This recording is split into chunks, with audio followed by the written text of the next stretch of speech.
Hey, what's up, guys? Welcome back to my channel. So sorry for the delay. This is our second start. I'm having a little internet connection going on here. It's a bad storm about to roll through, so please bear with me. If I go out, please, Tyrone, take the stage. I would so greatly appreciate it, my co-host. All right, guys. So you know what we're here for. We are here for Ready to Love, the panel review. This is episode number 6. Uh, you know, we're just go. Let's go around the room and let's go ahead and introduce yourselves. Let them know where they can find you on socials, and if you're working on any projects you would like to share. What's up, everybody? Tyrone E. Wilson from Ready to Love DC. As you know, I started doing a lot more panels on the mental health side. We have another one tomorrow night for Wellness Wednesdays at 7 p.m. on my channel. Other than that, you can catch me creating reels and creating videos about my life's adventures. So, as always, happy to be here. Happy to get it started on the panel with my esteemed guests. I can't wait. So, let's go. J-Dub. What's up, YouTube world? It's your boy J-Dub, the #1 commenter. And I'm still doing my reviews. I have taken a little hiatus, for all my people out there. They know J-Dub is transitioning and flying high. So, we're trying to get it together, and I appreciate everybody's patience. Stacey B face killing me, transitioning. I was like, oh, Lord. Yeah, I got a big announcement. No, I still do reviews. I haven't done one in a while. I'm normally try to make the panels, whether it's Sabrina's panel or Ty's panel. And I'm just trying to keep my name and face out there. Y'all know where y'all can find me. Just like I said, just check me out, and I'll try to keep that consistency going. It's on you, Sabrina. Stacey B. Hey, y'all, I'm Stacey B. And y'all know I got y'all a gift because I'm the ringleader of the chocolate delegation. I had to consult all my ancestors and my Black kids and my Black mama and my Black daddy so that I can be here for y'all today. And guess what? Ooh, that chocolate tastes good, baby. I'm ready. Oh my gosh. We're only 3 minutes in. What's going on, guys? You know who I am. I am Sabrina Soul. As a matter of fact, I don't think I ever really talk about myself, but you can find me on all socials at Miss Sabrina Soul. I'm on Thread, Instagram, Facebook, here on YouTube, Twitter. Everything is at Miss Sabrina Soul. All right, guys. Before we get started, did you have any comments about this episode, just about the show in general, just to kind of start it off and kick it off? Like, what are some of your thoughts so far? Because we are on episode 6, so we're like halfway through now at this point. It's just that it's a little bit confusing. People that I thought had connections ain't even got each other's numbers. So she is a little bit weird. Well, it looks She's a like little bit weird to me. They just not really calling. I mean, but if you should I wait till we get to that point first? I mean, you know what? I like how we freestyle sometimes, Right. Like to be, she was Tyrone kind of ready. like parading him around, making sure everyone knew who he was. And he said hello to everyone before his work event. And they weren't really talking to each other. And then I caught her with another comment. I caught her with another comment. What I'll just say for the crowd right now, just let me know if you caught it. But in one Who's breath, her? I'm talking about Jessica right now. I did not know. In a date, she said people make time for what they want. But then, she tried to put that back on Kira in the ladies' lounge. And I just thought that was kind of funny. But we'll get to it, Just my initial thoughts right there. Yes, we will. J-Dub, you got anything on it? Yeah, I mean, I hate to say that. A lot of times I'll be right. I know I have the unpopular opinion out here, but I said from the beginning, in this season, be careful what you ask for. You just might get it. And from what I hear in these YouTube streets on the panels and everything, people are not highly impressed with this season. And at this point, they're almost naming it the worst season ever in Ready to Love history. However, that was last season, in my opinion. But, you know, of course, it has some bright spots, but I just called it from the beginning. Like I said, we're missing a whole lot, and we got so many distractions going on that have nothing to do with love. I'm actually starting to believe again that this show has nothing to do with love, even though we're supposed to be ready for love. So that's it for me. Stacey B, what you got? You know, I'm just ready to dig in. Lego. Let's go. Somebody needs a treat. Someone I know. called. Can you do it real quick? Somebody needs a treat. All right, guys, shout out to you guys that are watching. It's 120, 130 of you in here right now. You guys know without y'all, there is no us. Shout out to you guys in the chat. Y'all keep the chat live always, every time. To my soulmates, shout out to you guys. Shout out to Another Round. She is one of the panelists. Says, "Oh my God, you got a new puppy." Oh wow. 2 new puppies. You got babies. Okay, because I'm a dog mom. So what was I about to say? Oh yeah, so make sure you keep the chat live. You guys know that I put your comments on the screen. Sometimes we just discuss some of the comments that you do put up on the screen. Shout out to y'all. I love y'all so much. All the love. Yeah, we're going to go ahead and get started. I'm ready to talk about this episode because a lot happened in this episode. A lot of people have been talking about some of the things that have happened in this episode. So I'm ready to dive into it as well. So with that being said, how about we do this just because I said I was going to start doing this, and I'm going to do it because I like it when I do it like this, where I have it on the screen and we talk about it. All right, so the episode starts with the Ladies Lounge. This is Ready to Love episode, Ready to Love Dallas, season 8, episode number 6, Dates and Doubts. That is the name of this episode. And the episode starts with the Ladies Lounge, and pretty much Tommy lets the ladies know that the power is in their hands this week. Tommy wants them to go on dates and pretty much express their doubts. The very first date is with Aries and Philip. Aries speaks about her concerns with her doubts. She says that she has 2 divorces. She has 2 children, 2 boys, and she wants pretty much Philip's thoughts on this. She feels that Philip can be a leader and a great father to her kids. Philip feels good about this, and he feels that, you know, that this is a romantic scene from a movie on their date. They share a kiss, and then they pretty much say goodbye to each other and can't wait to see each other again. Was I the only one surprised? Like, was this new to y'all that Aries was divorced twice? It don't mean anything. It doesn't mean anything to me because I'm riding for her, just like I said with Brandon. We went in on Brandon being divorced twice. What happened?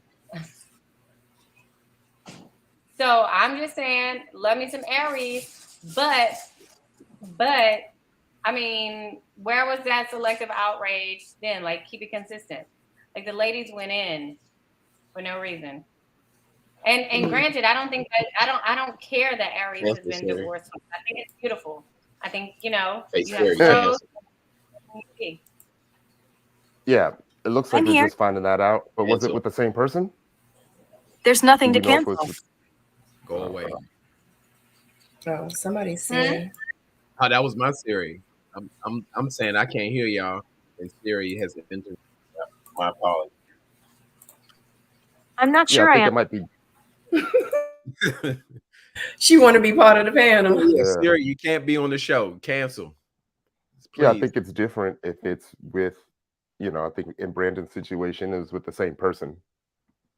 So it might be a little different for her. And even the 2 divorces is not really a bad thing. Like we're grown. It happens.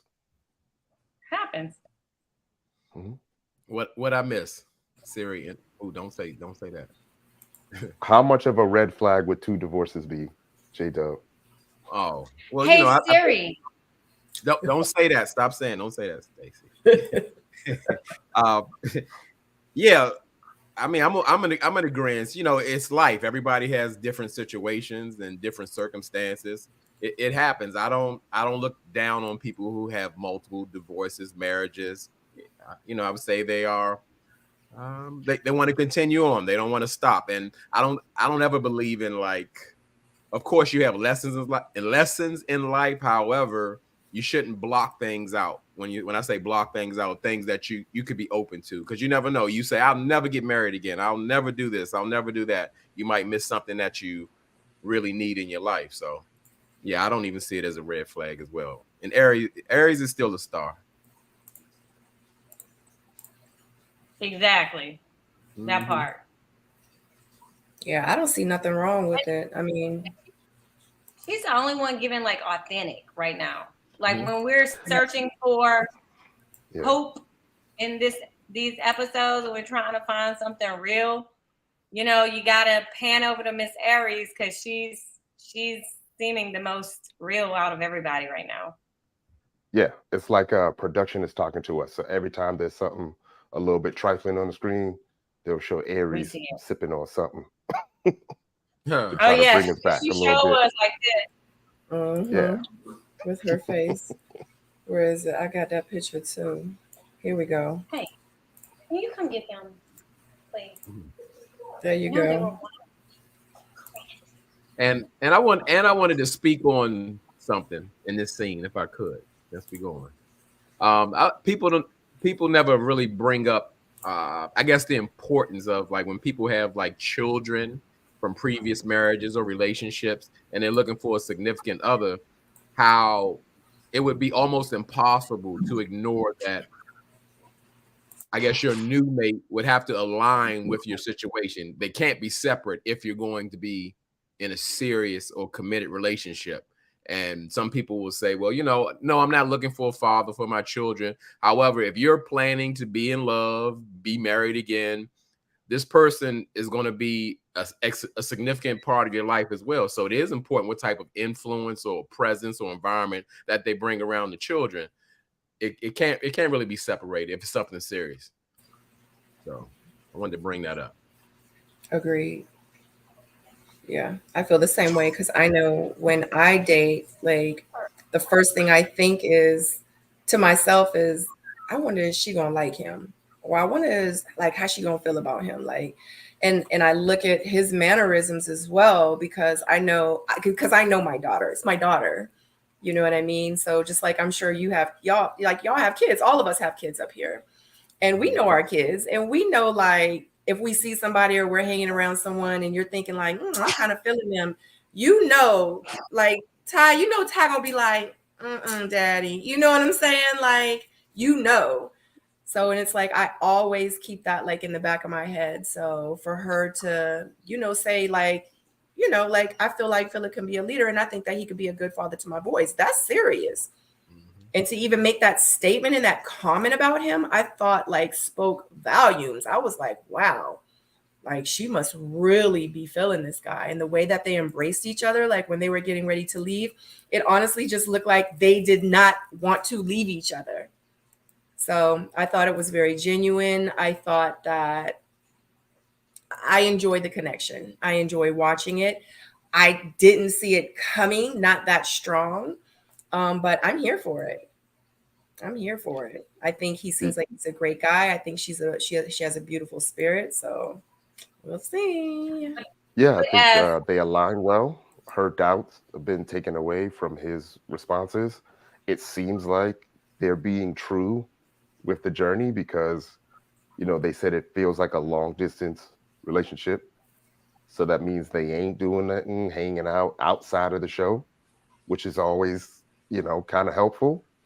And, they align the most out of everyone else on the show. So I'm really anxious to see, how it turns out. It looks like this is the strongest connection, that we've seen so far, with the one with the most potential so far.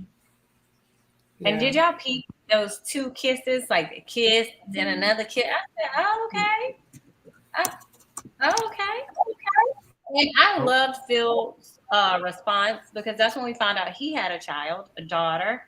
And his response is like, I mean, I want a family, but your kids are my kids. So whatever happens. But I really enjoyed how natural, like, I mean, we want a little judge. You know, by this point, we're mid-season. We want a little judge. We want to see a nice little kiss. We don't want to see a kiss and then you get eliminated. We want to see you kiss twice. Right. Sabrina, I wanted to speak on another round's comment back when she said Phil gives good answers. I'm glad I don't have to be the bad guy in this, because I had to say that as well. Well, like I like the energy, I like the connection and all of that. However, I'm gonna say Aries kind of made a mistake, or not really make a mistake. People can kind of play off of your answers or when you're very direct, instead of letting somebody tell you what they're about. More so, like if you say, you know, I'm a very religious person, and then the person will say, "Oh, you are? Well, you know, I'm about to start a church." You know, they kind of almost playing to your answers. And in a sense, what another round said, I kind of picked up on that too. It's like Phil is just like, oh, it may seem like he may be matching answers. I'm not sure. I'm with another round. I am giving him the side eye, and only time will tell if he's authentic or genuine. Because, you know, yeah, he might want to be a stepdaddy, you know, just to get the Aries. So I don't know. I'm feeling the same way with another round, for real. So Miss Pretty Amazing has a question. She says, panel, which one is worse, a divorce with two different people or the same person? I say congratulations to whoever had the courage to like reclaim their time, because a divorce isn't like an easy decision to make, and it definitely ain't when you do it twice to the same person. But I just say congratulations. It's not good or bad for me. Yeah, to me, they're both the same. Like, you're willing to give it a shot twice. You know, I've never even really considered it. So I kind of envy people, you know, that consider it, you know. And if you're trying to make it work, you know, consistently, even if it's with two people or with the same person, then, you know, you got to applaud that. Yeah. I don't know what's going on. It must be the storm or the weather outside, but this panel, we coming together is like we all feel the same way tonight. You know, normally we are conflicted. Absolutely. I can't say what is worse. All divorces are case by case, and is all by individuals. And I don't put a stigma on people who are divorced. You know, they have life experiences. And for me, I would prefer a person who's divorced, because they have certain life experiences and experience with marriage, even though each relationship and marriage is different. I think they come with something a little extra than a person who has never been married before. So that's my. Mm-hmm. Well, y'all know I've always been Team Brandon. So from day one, I think I even made a post or a comment saying hashtag justice for Brandon. And give us a say it again, Stacey. Give us a free. Give Brandon freedom. Yeah, like, you know, and I just felt like it was just some guys that lasted to episode 6. I felt like he should have just been one of them. Not saying that he would have found someone, but just to like actually get to know him, you know what I mean? And find out more about him. Not just the fact that, oh, he got 4 kids. And if you watch his interview, he actually has 3 kids by his wife. And the other child was from before, you know, he met her. So, but he says that I have 4 kids. So he claims the other one as his own. And I thought that was very admirable. And I just think that, you know, could have given him a chance, just at least get to know him a little bit more, not just to know like of him and then just kind of deny him instead of really getting to know him and to not really give him like to accept him for that. So, you know, plus, he might not be a cup of tea, but, you know, go ahead. Plus, superficially, his beard connects. It was filled all the way in. His teeth were straight. He didn't have excess white on his tongue. I mean, he looked like he smelled good, and he looked like he smelled all of about 6'4". What is the problem? Well, I didn't know we were talking about Brandon again. I thought we put him to rest, but since we're talking about him, he will never be rested. Oh, he'll never be rested. Okay. you know, of course, I'm not a woman. I thought the issue would be like 4 kids. When I say 4 kids, that's going to require some attention, some resources, and all of that. I don't know what he does for a living, and I think that could be the problem because again, people don't have a lot of time, and if he's an involved father, 4 kids could be a lot. The divorce part, I wouldn't think about. But again, I'm not a woman. Stacey B, is that an issue? Does that come up? Does that It's not an issue. He has a great job. He works for the train systems, something. I mean, well into a Texas 6 figures. So hey, and plus now that we know he has 3 biological kids, we know child support ain't coming off that 4th one. How people trying to make it, and y'all, I done told y'all, Texas is a man-friendly state, so his pockets ain't hurting. He owns his own business too. I think it's a cleaning business. Well, Sabrina, let me tell you something. Tell me, girl. Bro is tall enough to pick you up and keep your feet from hitting the ground, so we ain't mad at it. Can't be mad at him. Yep, Taurus Life 16 said Brandon should have stayed and let Freaky Marvin go. Baby, because who had a real connection with Marvin? Oh, Unique. My bad. Yeah, if I was to guess. Yeah. Brandon was upfront and honest about it. She hid it. She's a manipulator. She's kind of cold. I don't like her. Huh. What are you talking about, Aonod? Who's cold? I don't know. Brandon was upfront and honest about it. She hid it. Are y'all talking about Aries? I don't know. Aries admitted to being open about Brandon. You can see a little bit of disappointment in her face when he got voted off, too. Look, I want somebody with kids because guess what you ain't gonna ask to borrow? My uterus. You ain't gonna ask to be held up. You don't want, let me tell you, you might want to garden and you might want to plant some seeds, but I know my uterus will be free of them. Yes, come on with you and your kids, baby. It's all right. We're gonna love them all. This is a great question. Miss Pretty Amazing says, J-Dub, to follow up, do you guys feel that it's something wrong with a woman who hasn't been married by a certain age?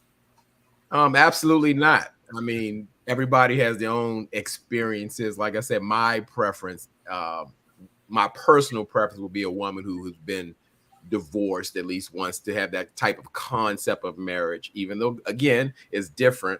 But no, everybody has a different walk of life. Everybody doesn't have children. Everybody's never been married. You know, it's all an individual type thing. So I don't look at any of those as stigmas at all. What about you? Not at all. You know, like J-Dub said, everyone's different. Everyone's life is different.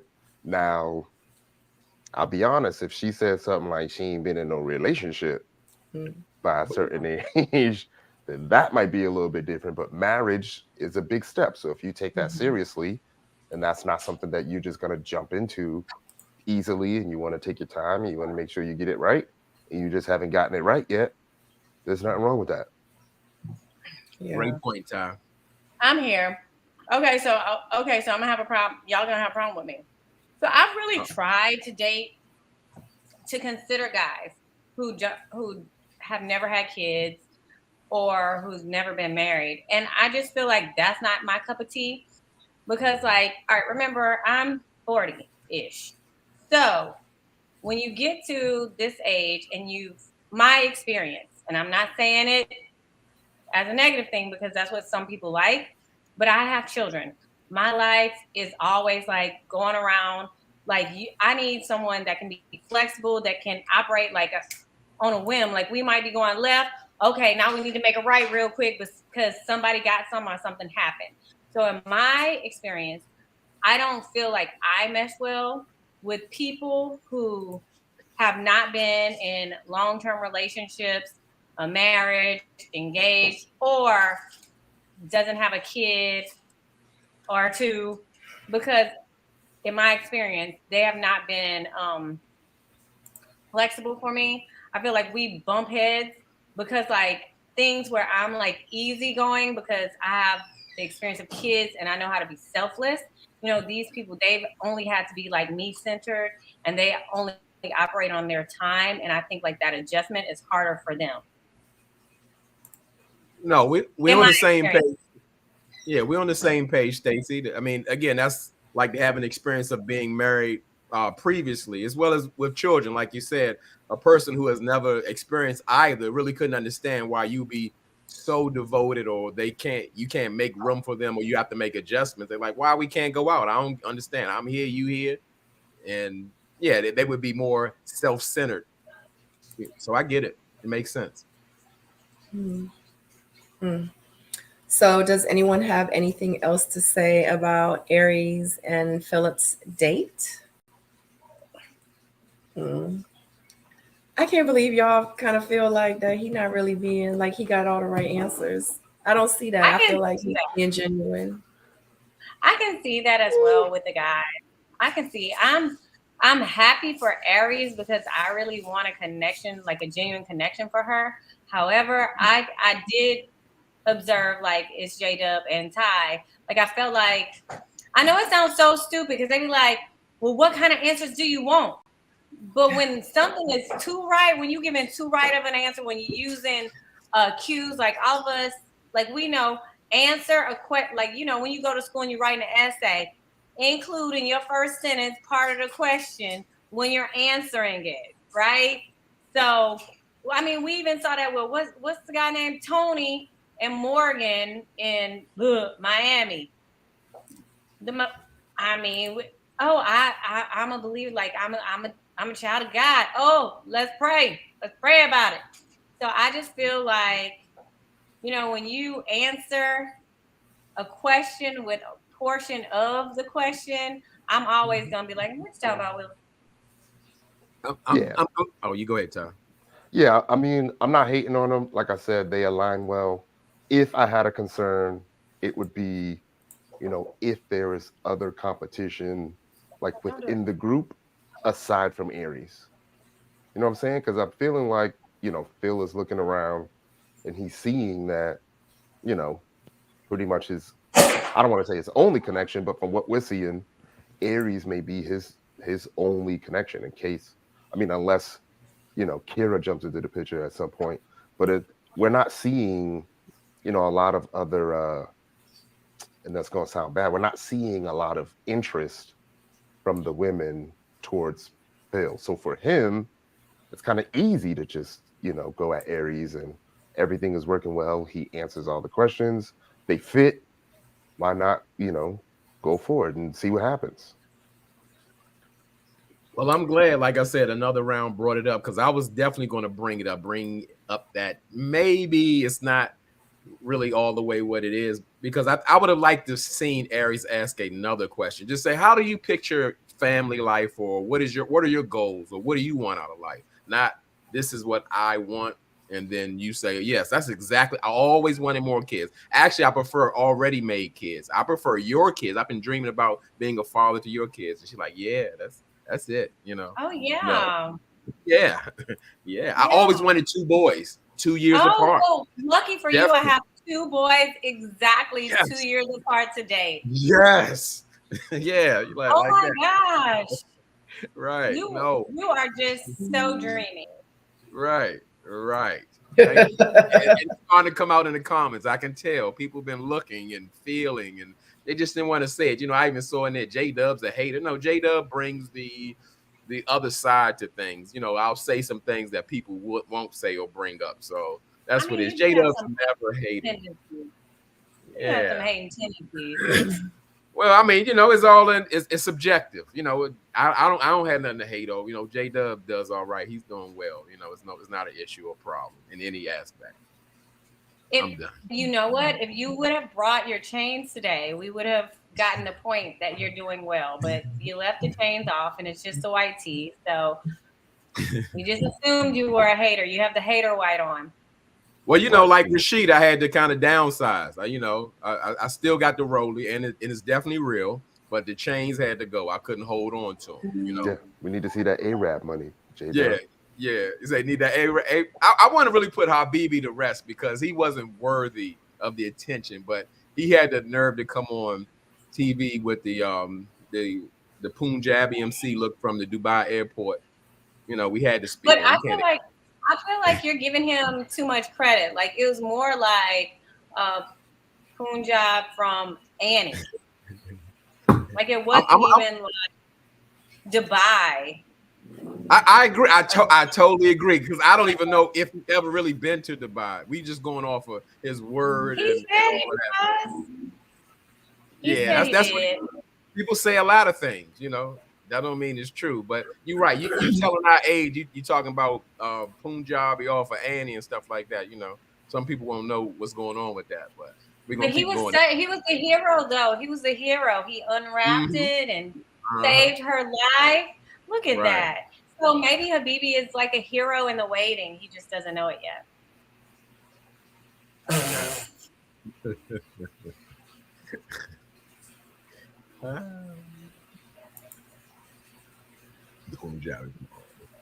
I got nothing. Yeah, we can move on, but that was fun.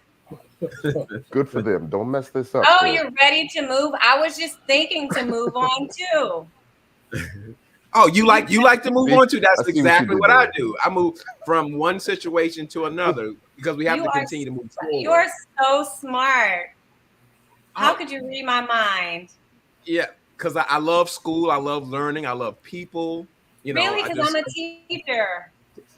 You're a teacher too. I went to school. For like 16 years. I mean, we're right here. We're right. Oh my gosh, the same amount of time I went to school. Oh my. This is amazing. Amazing. Do you feel what I'm feeling? Do you feel it? Oh my gosh. So you felt something because I was feeling it too. Oh, you have a lot of feelings too? Oh.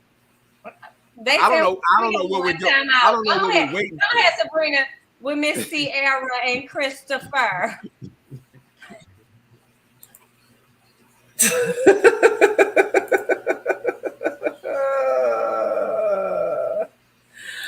So Auntie Eva says that she's actually loving this improv.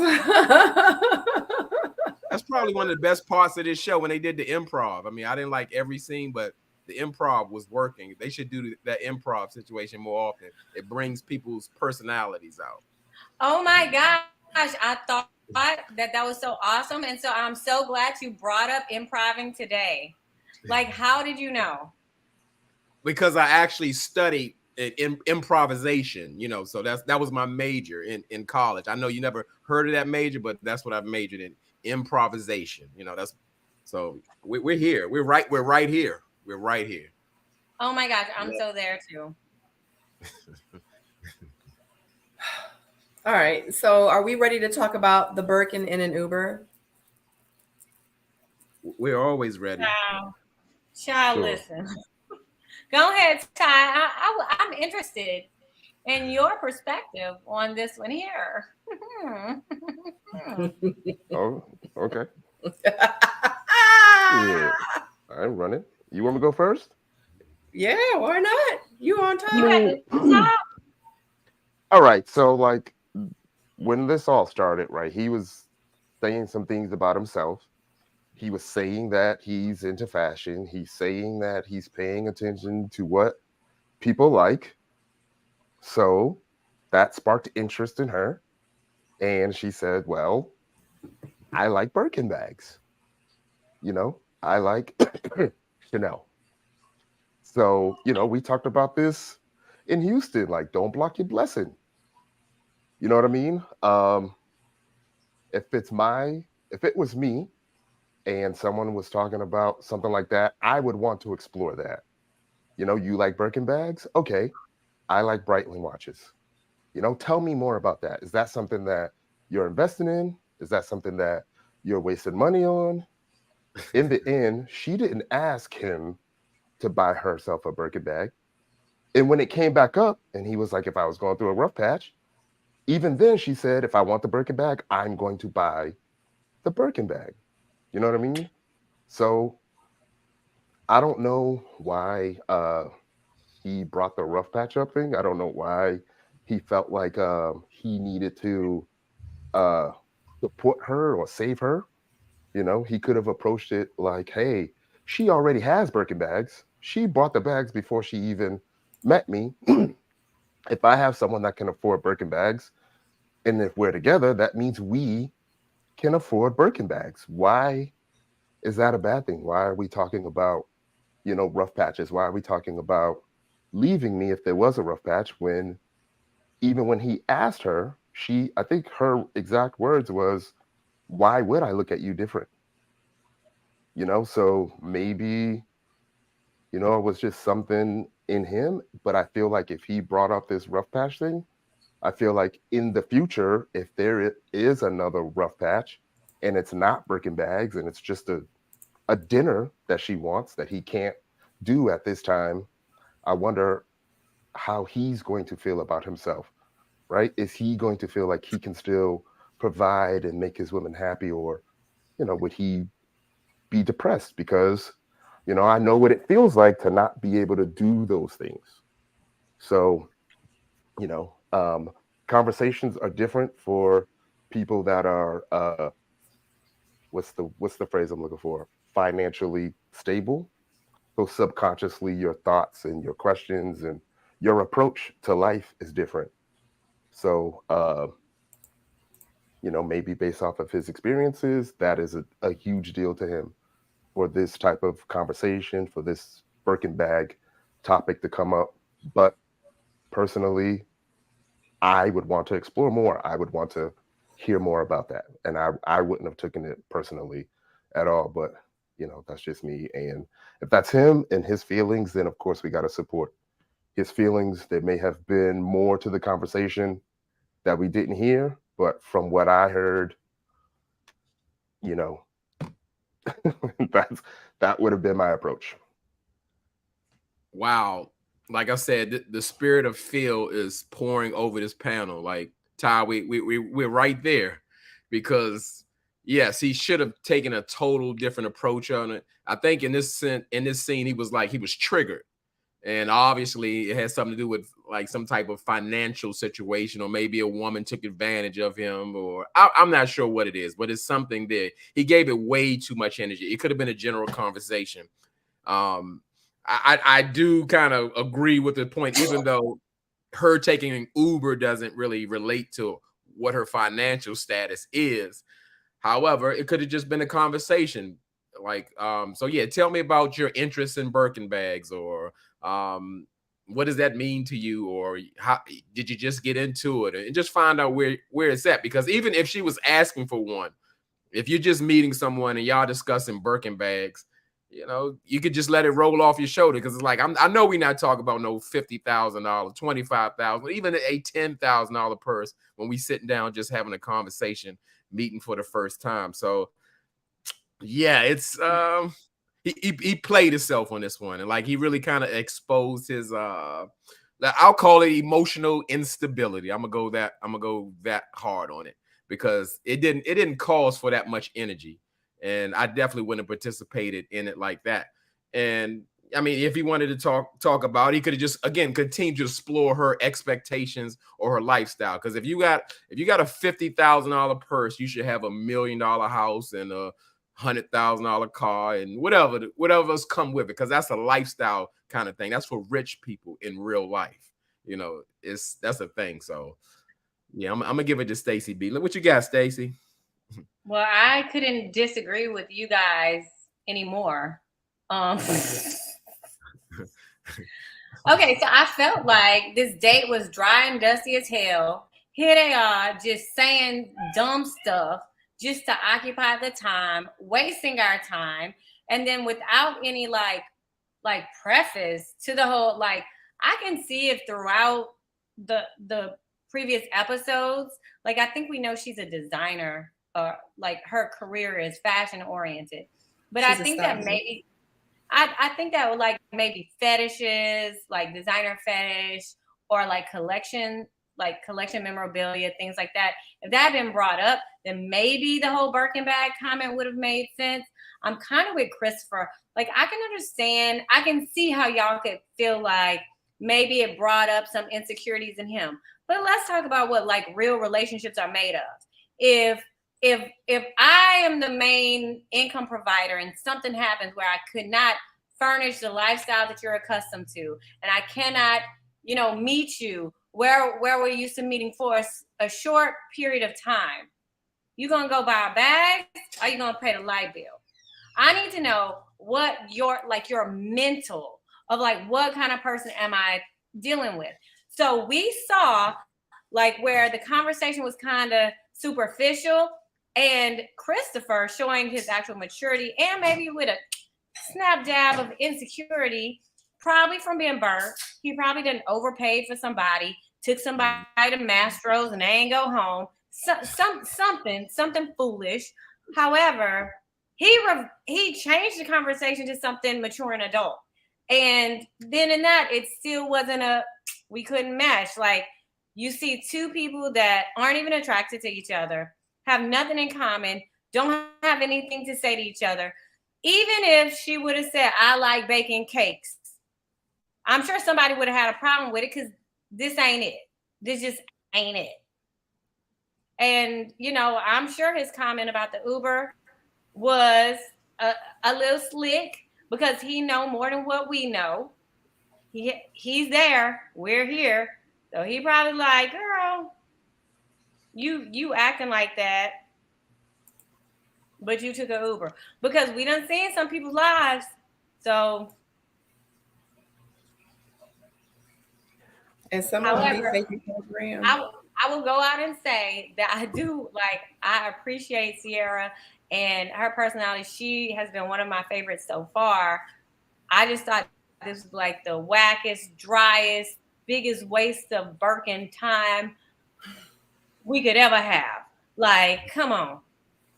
And for the record, I do believe that Ms. Birkin passed away. So them bags are not starting at $10,000 no more. So y'all better go mortgage some homes and stuff. PPP ain't out there no more. So I don't know what to tell some of these people what they're going to do to be getting them.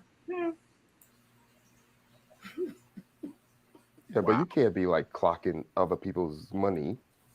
You know You what I mean? can Maybe clock she what got you it. want Maybe to she clock. got it like that. They're Well, not together.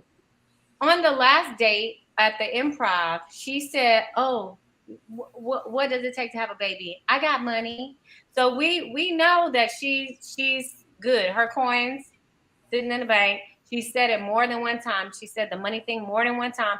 So we know card ain't declining. We know that. But like she also says, this is one of the things that ends up being an issue in relationships.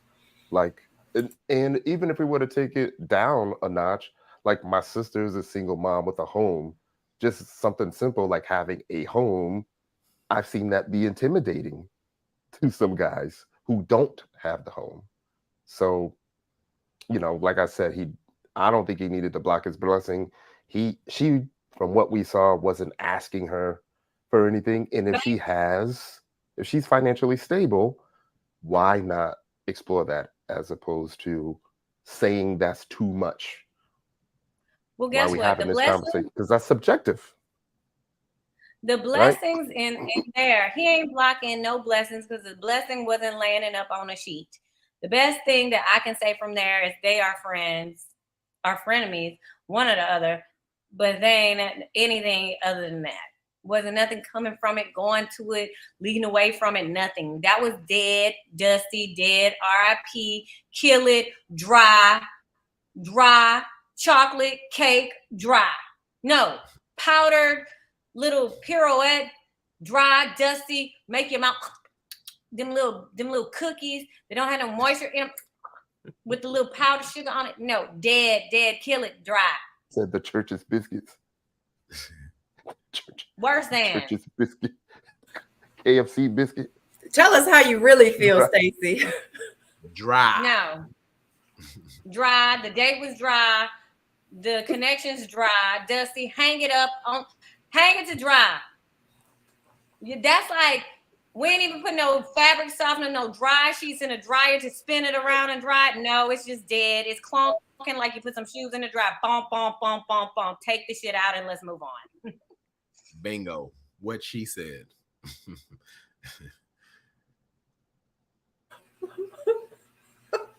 Dry.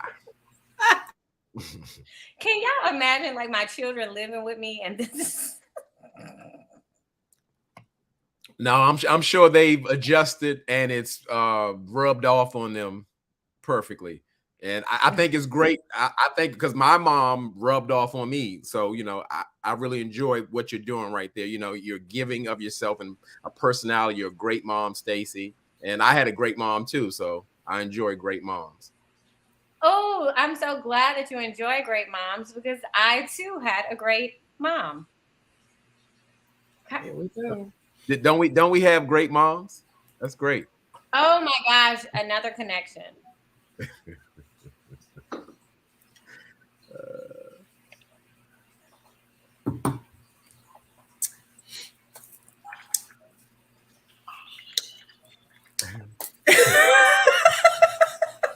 Yeah. All that. So I know for me, I feel like both of y'all are right. I feel like both of y'all are right. All three of y'all are right. I feel like she should have been able to say whatever she wanted to say. You know what I mean? Like, I like Birkin bags. I like Birkin. I like Coach bags. I like Chanel bags. I like, she should be able to say whatever it is she liked. But then she did say she was just joking. Like, Dad, I was just joking. Like, you're taking it kind of serious. But for him, because, for me, one thing about me is I really try to look at like both sides of the story, having the shoe on both feet, pretty much both feet. So, but from his point of view, he's like, Dad, she like Birkin bags. Like, well, like, what if I can't buy you a Birkin bag? Like, what if I come into tough times? Like what's going to happen? You know what I mean? So it's like, I understand like his point of view too, but I understand what she was saying. I just feel like the connection just wasn't there because I feel like at the end of the day, if he was feeling her and she was feeling him, he gonna be like, baby, I'm gonna do whatever I got to do to get you a Birkin. And she gonna be like, for real? Because I wasn't even asking for one. Like I was just saying, but he like, it don't even matter. I'll get another job to get you that Birkin. You know what I'm saying? I just feel like the connection just wasn't there. That's just what it is. Because think about how many people that we've probably have dated and settled for, in our lifetime and thinking like, dang, like I wasn't really feeling him after like y'all break up and y'all not dealing with him anymore. I just feel like in that situation, that would be like them, but like if they really, really was feeling each other in the beginning, and then found out later that they just weren't compatible. But I feel like both of them, had their own right to feel the way that they were feeling. And, she said that, she can sponsor her own Birkin bag, if that's what she really wanted. And not saying she can't. I'm not in her pockets. I don't know what she got in the bank. But, that's not why she brought it up. But that's what she was thinking. But of course, me knowing she brought it up because that's what she liked. She wanted a Birkin bag. And my thing is I wouldn't have brought it up on a date. And I think that that's where the miscommunication came, because in his head, he thinking I'm on a date and she's bringing up Chanel bags. She's bringing up Birkin bags. Like she want me to know, like, this is the kind of lifestyle that she wants to live. And in his head, he probably like, I can't give you that lifestyle. You know what I mean? So. Or I just met you. Like, this is our first date. Like, exactly. I don't even know your last name yet. They really do. But I mean, you made a good point, because maybe if she would have said, I like land, and I mean, if like it was more of like my language, that I like something that I'm interested in, maybe it would have sounded different to me.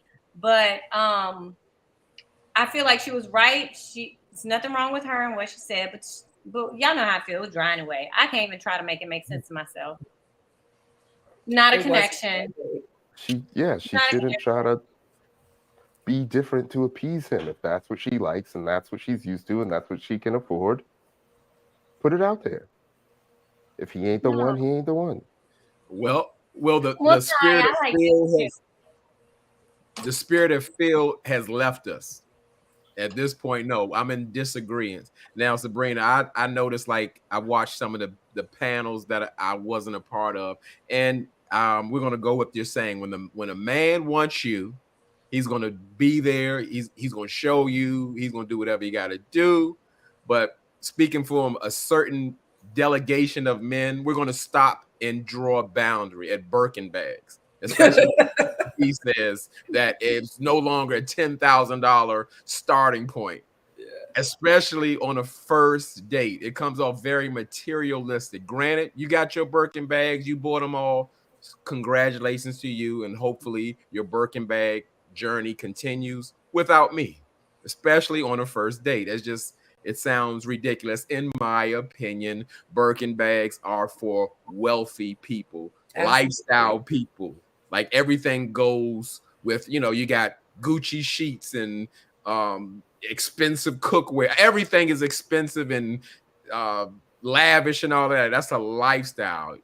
I don't want to talk about it. Let's just get it out the way. Yeah, like I said, with Ty, it made sense when he said, well, that's your interest. Yeah, I'll allow the conversation. I'll let you speak on it. I'll listen to you because it's obviously it's important to you, but I'm gonna step out on this one. So I don't want to do it. So I just want to put that out. The double standard is that if she would have asked Christopher this question, he said, I like Louis V and Gucci socks, Gucci down to the socks, baby. Everybody would have had a problem with it. Everybody would have had a problem. Saying that. Shout out to Really B. Thank you so much for joining us tonight. We appreciate you as always. So we are discussing Ciara and Chris number 2's date, and she brought up the fact that she likes Birkins and Chanel's, and the response that Chris gave. Do you have anything on that? So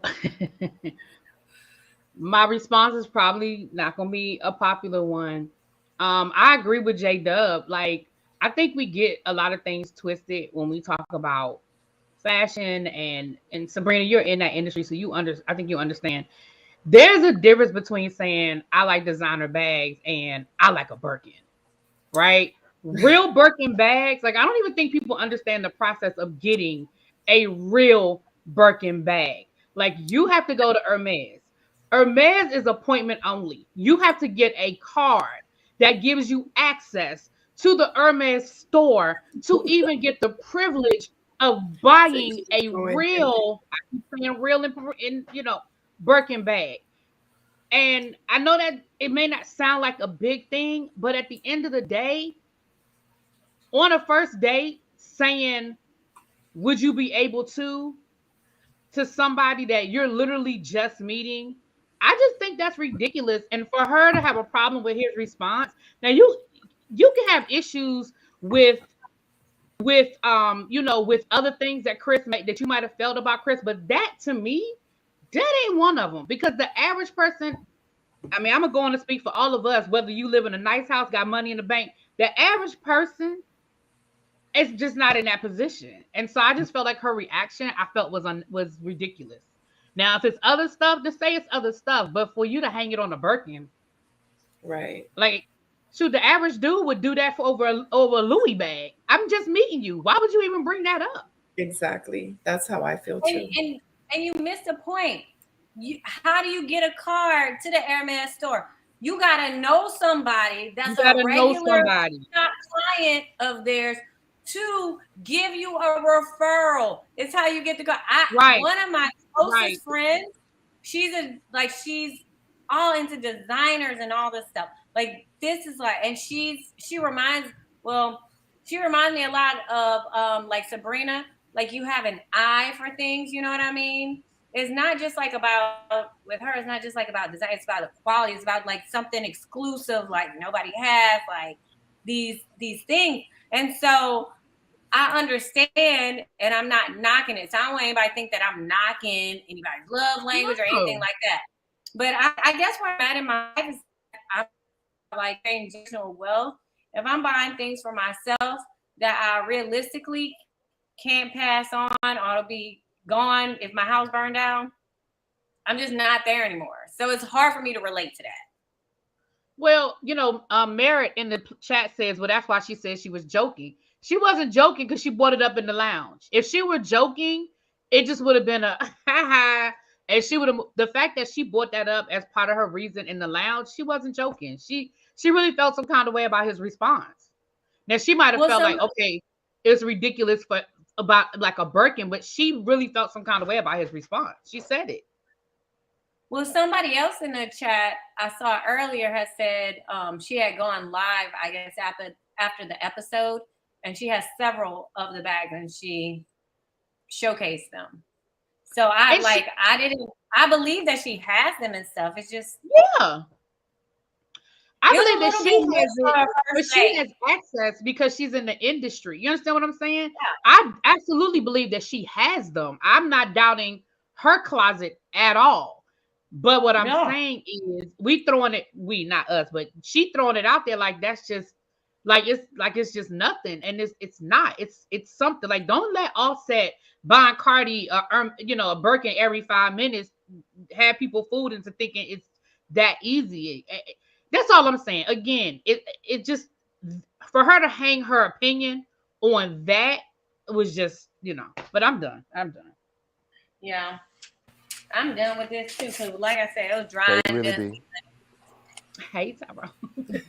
Hey, Tyrone. Hey, everybody. I'm sorry. Hey, everybody. Hey, really be. Stacey, never mind. I'll talk to you later. Did I go to the hospital? Is that what you asked me? I was like, let me see your arm, but never mind. Guess what's back? Told you I wasn't going into my 40-ish birthday with a cast on, baby. Anyway, moving on. Yeah. But yeah, that's pretty much what I was saying, is that why even bring it up in the date? Like, I just feel like on a date, especially if it's like our first date, it's so much more, so many things that we could be like talking about. And I don't know. I just thought it was just kind of like, and then the fact that he ended with, she took an Uber here. And I'm like, what does that have anything to do with that? I thought that was petty too. It was all of it. You're being so petty. He was really offended. I would love to see, to have been a fly on the wall to see how those conversations really went, because obviously it just kept going into the garbage. Yeah. Sad. If you have a Birkin, you should have a fine as hell. He's still fine as hell. Who's still fine? Christopher. Birkin bag is not. Christopher number 2. All right, guys. The next scene, we have Jessica and Chris number 1 again, and she says pretty much she's not getting no time with him. She ain't talking to him. It's nothing's happening really. So she said, you know what? Let me go take Christopher some lunch so I can sit down and talk to him, because he just is so busy. Chris tells Jessica that, he pretty much wants a woman on the softer side. He wants a soft woman. That's what, that's living a soft life, and Jessica's like, okay, well, Chris, I need you to be more consistent. So that's what I got from this date. This another raggedy ass date. Can I say ass? You said it now. It's done. It's done. Oh my God. Stacey, did you just say what I was trying to say, but better? Oh my gosh, how did you know that's what I was thinking? Y'all. I'm just joking. He's joking. Y'all. Ty, go ahead. Lead us. You at the top. Lead Big Daddy. I'm confused by it all. I'm confused between her walk up in the cement in her heels to the whole interaction to them just being in this setting. Like, I don't know if they just if they're trying to promote his business and what he's doing. The whole thing took a minute and a half, maybe. And then we finding out that they're not even really talking. And I don't know what soft assertive really means. I was a little bit confused by that. It seems like, you know, it seems like he doesn't handle conflict well with his mate. And I don't really know what that means just yet. You know what I mean? So to say that someone needs to speak to him a little bit differently when it comes to certain situations, I feel like I tried to understand what he was trying to say. You know, maybe he was trying to say, you know, I don't do public conflict, but I don't know if it's just you and your lady in the house and she got something that she want to say to you. You know what I mean? Like you can't really just tell her you need to come at me a certain way. You know, I can like I can hear him saying like just don't be disrespectful, but I don't know. I'm confused by it all, really, and I mean that in the best way possible. All right, well, let me jump in there. Ty, I actually understood what he said. I would just have liked him to put it in a different way. What Chris is saying in this movement of entrepreneurial boss chicks, of entrepreneurial boss chicks, and they run in the world, and they got 20 different businesses and all of that. Say, you know, you got business here at the house, but I'm not your employee. So that's where we're going to cut it off at. We, you know, we're here, we're together, we enjoy one another, but I don't work for you, lady. So don't speak to me like I'm an employee. So I get that. I just wouldn't like for him to use the word soft as for himself. You know, I get that he wants, you know, a woman to speak nicely, to talk to him comforting, not like barking orders and stuff like that. Because again, you know, your boy J-Dub in this world of boss chicks, still, to me, that doesn't mean if your woman makes $10 million, that doesn't mean she rules over you. You know, I don't agree with that. So, yeah, I got what he was saying. And with the interaction, yes, it seemed very forced. I don't know how someone surprises you at your job when you're not even in contact. And just to speak on that, the contact, this is a dating show. However, nobody's reaching out, or the men aren't reaching out to the women in an accelerated dating process. This is very weird to me. Granted, if this was just regular life, you got your options and you deal with who you want to deal with, put them in order and all of that. But you signed up for a show that puts you in a space to pursue each other, and you only have a short amount of time to do so. So how do you lay back? Like, I'm gonna lay back on this one. I'm not used to this. You know, you've seen the show before. You know what it entails. So the show is not giving what we need. That's what I'm gonna say. I'm gonna put it like that. And J-Dub, Miss Pretty Amazing. What sign is J-Dub? J-Dub is an emotional Pisces man. You know, I'm answering the question. You got it, Stacey B.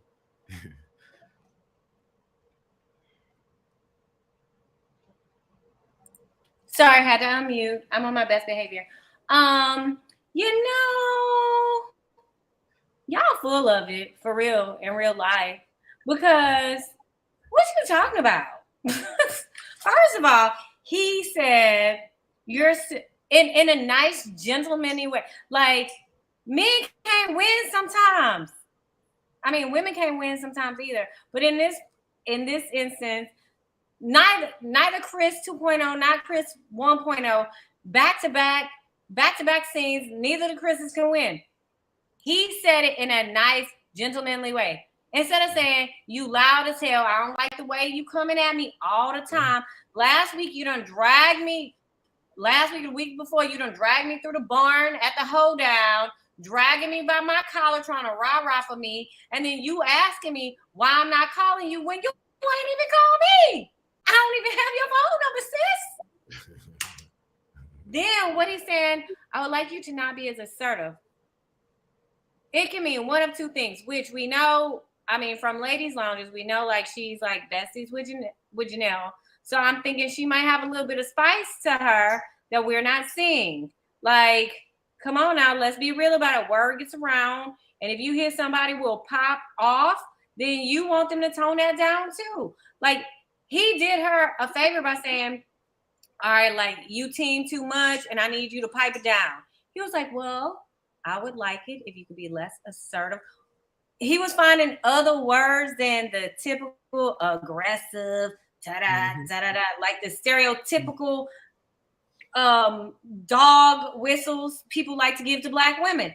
So send a man some grace. Send a man some grace. And you're right.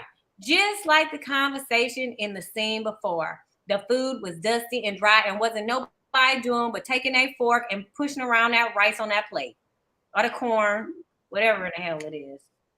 Push it from side to side, make it look like he ate some. And then, and I'm passing to you, really, B. How you gonna come at me with all this list of stuff? I don't call you. Remember, y'all know how I feel about I don't call you. I don't do this. I don't do. You don't call me. You're not consistent. And he said, well, you don't call me. You're not consistent. Like I need. We need a foundation here. They don't even have a foundation. She just wanted to drag a little fine man around the hole down and claim him without doing the work. Blessed be the fruit. Boom. So who you disagreeing with, Stacey B? You was like, oh, okay, okay. Normally, Ty, we're on the same page. Ty lately has been clashing with me, and I don't appreciate his inconsistency. When you all in, be all in, Ty. It's either team me or team me. No, I take the emotion out of it. I'm just not here to defend the cute ones. But you keep saying, I take emotion out of it because I'm a woman who speaks passionately. I'm not emotionally attached to any of this shit. I got my own stuff in my life going on. So it's not emotion, it's passion. Because if you didn't have me giving you this passion, guess what you'll have? Some flaky, vanilla wafer, just dusty, dry, Johnson baby powder, settlement claim, dusty talcum powder on this panel from me. Listen, and I'm not going to give you no dry, dusty talcum powder. Whatever she was doing to him at the hold down, dragging him around and all that stuff, he allowed it.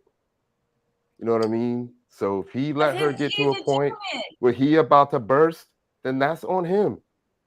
You know what I mean? Like, he should know that most boss women don't even like to be the boss at home. You know what I mean? So that's why I was a little bit confused. Huh? You just said a whole lot. Because a boss woman ain't about to pull you around nowhere. So, again, maybe I'm looking at this totally wrong, but aside from the she pulled up on me at work, I'm gonna just push that one to the side. I'm gonna let that one go. I'm gonna let that. But I feel like, again, the purpose of these conversations is to talk about, just like on any other date, likes, dislikes, blah, blah, blah, interests, whatever. Chris said to her, I don't have a problem with you redirecting me, correcting me, whatever. But can you just not be as, I felt like he was nicely telling her not be as rude about it, right? Again, that's his perception. His perception is his reality. If he took it like that, then what's wrong with him saying to her, listen, I don't have a problem with you telling me when I'm wrong, but do you have to be so rude about it? Now, at the end of the day, if she's not willing to soften her approach, then he's not the one for her. And that's what we're here for. But I don't think that it's wrong for him to say, this is how I receive. And I don't receive that way. And then when he kind of threw it back at her, she had to be like, oh, well, yeah, you're right. I'm not calling you either. Well, again, so was he really wrong? Because he's like, yo, you jumping down my throat about something you're not doing. So I don't feel like he was wrong. I don't feel like he was out of pocket. I don't even feel like he was rude in how he said it. But again, she doesn't have to change. And that's fine too. She can be like, listen, I don't think it's anything wrong with the way I said it. I don't have time to sweet talk. I don't have time to coddle a grown ass man. I'm gonna just say what needs to be said. If you take it that way, you take it. Then this not gonna work. You know what I'm saying? So I don't think he was wrong for telling her that. I just think that listen, honestly, I feel like there's really only one match in this whole season. And with the way this show changes up, they might be fighting next week. I don't know. But Aries and Phil is the only couple that I'm really feeling that's genuine in this. The rest of these people, they just don't like each other. And I just feel like we're going to have to BS our way through 4 more episodes of a bunch of people that really just ain't clicking. So it just is what it is, child. So I don't gotta say nothing because really B just pretty much took the words Oh, right out of my mouth.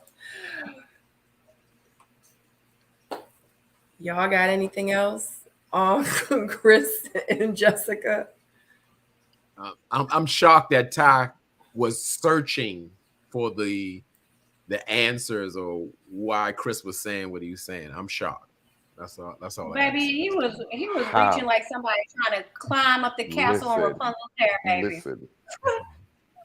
Sometimes you gotta say what it is. You know, sometimes you gotta say what it is. She wouldn't receive it. He's apprehensive of approaching her in a certain way, and like Stacey B said, I mean, he put it in a nice little bow and gift so she could receive it, so it wouldn't be any conflict. But like I said, I totally understood what he said.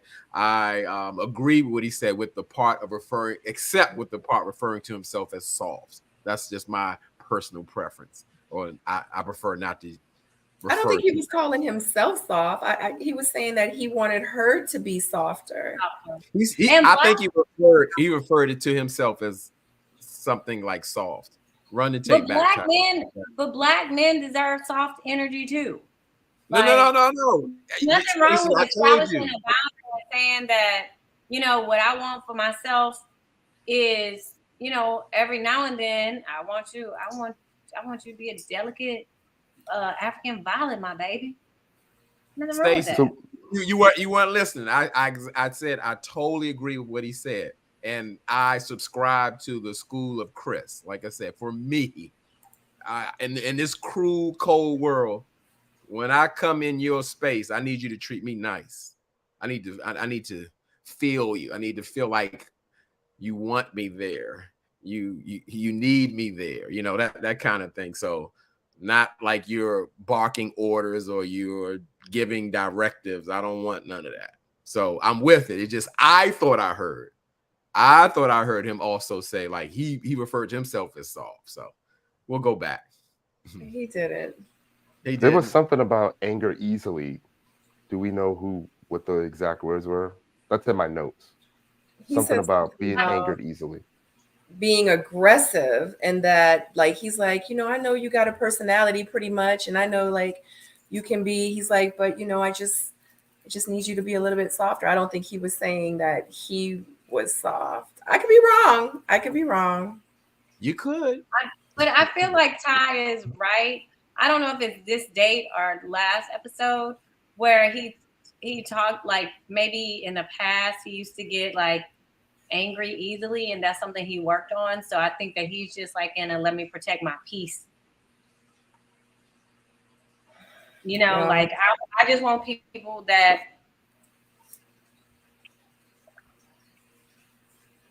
I just think that she wants someone that's probably a little bit more aggressive, a little bit more masculine, and that's not him. And he wants someone that's a little bit more softer, a little bit more passive, a little bit more submissive, and that's not her. I feel like they might be. Say it again. Oh, I was waiting for you. I'm sorry. Oh no, I was just saying. I just don't think that they're just compatible. They might be trying to make a connection, but I just don't feel like they have one. They're just two different people. So what I said, put this date in the box of dusty vanilla wafers as well. Dusty crumbling, they're gonna make your mouth dry. Oh, and throw some saltine crackers in the box too. Dry, dusty, this date, it wasn't it. It just wasn't it. And we were hopeful last episode because she dragging him around like y'all know how y'all know how back in the day, early 90s, circa late 80s, early 90s, when y'all have like Christmas or Thanksgiving and everybody mama make everybody come in front of everybody, be like, baby, show them this. Oh, you can sing that song, show them this.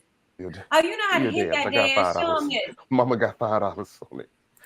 She done dragged this man around like he was at Thanksgiving 1992 and wanted to show everybody how to do the hammer and the running man. So that's what she was doing. That's what she was doing? That's what she was doing. Is Dusty. Oh, here's my point though. All jokes aside, here's my point. We as women, we can't accept for men to give us softness if all we do is give them 10s. If we on 10 all the time, how can we, like, if you want a manly man, which means that you want to be coddled, you want to live in your soft girl too, right? Because that's why people want this manly man, this because you want to be soft, you want to feel all delicate and cute. So you can't be like that if you constantly coming at people. If you constantly on 10, I'm sorry, Ty, am I losing you with emotion, or do you think it's passing? No, I just feel like as a man, there is a way to get a certain energy from your lady without asking for it. There's a way just in your body language and your response and the way that you talk to her. You can find a way to demand the level of I guess respect or softness that he's looking for, right? But to have to ask for it, in my opinion, it doesn't come off well. Maybe he's trying to respectfully check her, like J-Dub described, but I don't know. But you know what, Ty? I think you're absolutely right. And if I were on a date with a guy and he said that to me, my realization would be he just friend zoned me and he's giving me advice to take on in my dating journey. Okay. Well, let me jump in there. Let me get in there. I'm gonna speak on what Ty said. He was saying that he believes that you can, I guess, pull or get the energy from your woman that you need. I guess it's all in case by case basis. It's just like how somebody may be a romantic or not. I don't think you can really make yourself be one if you're really not in that space or that's not what you do. Yeah, you can give effort, but if something is not in you, it's just like it's really not in you. A person who's not used to being communicative or whatever, they're not gonna just start. What? What's that word? What? You a teacher? I don't really communicate. You've been making up words all night. Let me make my word. Somebody who really enjoys to communicate and express themselves. You can't make that. They have to want to do that. They have to done the work. You just can't make somebody do that, no matter how you act. Somebody has to want to do it, or they're built like that. So to say, yeah, I can make my woman soft, and she's used to being the boss chick. She's used to handling herself a certain way. She's a 90s kind of girl living in the 90s world. She's going to do what she do, not because how you treat her. Yes, you can have an influence over people, but that's who people are, and that's why everybody is not for everybody. It's a thing in real life. It's just that's what's going on. So I don't know. I just don't think they're a match, and they just need to get away from each other. And no matter what, if how Chris wants her to be soft, she's not going to be soft. That's not who she is. So I'm done. Ty? Your rebuttal? Yeah, man. I hope this don't come off the wrong way, but I feel like if she had already felt a certain way about him, if she already had like respect for him and his presence and the way that he handles things, she would have already been that way. But that's just me. Again, I'm not trying to say anything bad about them, but I feel like women know what. I feel like women know how to test you. I feel like women know how to please you as well. And I also feel like women know if they're doing something that's not pleasing to you. And if they're still going to stand in that, then there's a level of respect that's just not there. And if it's not there, then there may be times in the future where they get back to that space of perceived disrespect. And she may not even care because she lost respect for him a long time ago. Well, I'm gonna be Stacy to the punch. Stacy, here we go. Oh, that's exactly what I was thinking, J-Dub. You took the words right out of my mouth. I know, Stace. We went at the same time. I mean, it's like we had the same thought. We were ready to go. Yep, I like that's a great introduction. I do that too. Yeah, I do that too. So, I was about to. Ty, you made me forget what I was gonna say. Yeah, Ty. You was just saying that he could have made her, or he could have influenced her to be that way. Well, you do know, not even just women. A lot of people are. They're not self-aware. Sometimes they don't realize how they behave or come off to another person.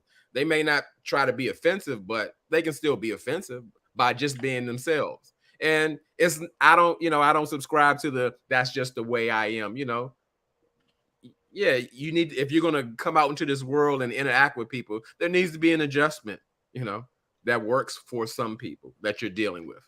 So Ty, get in there, Ty, go. But if she's unaware, that means she doesn't care enough to have any empathy for him.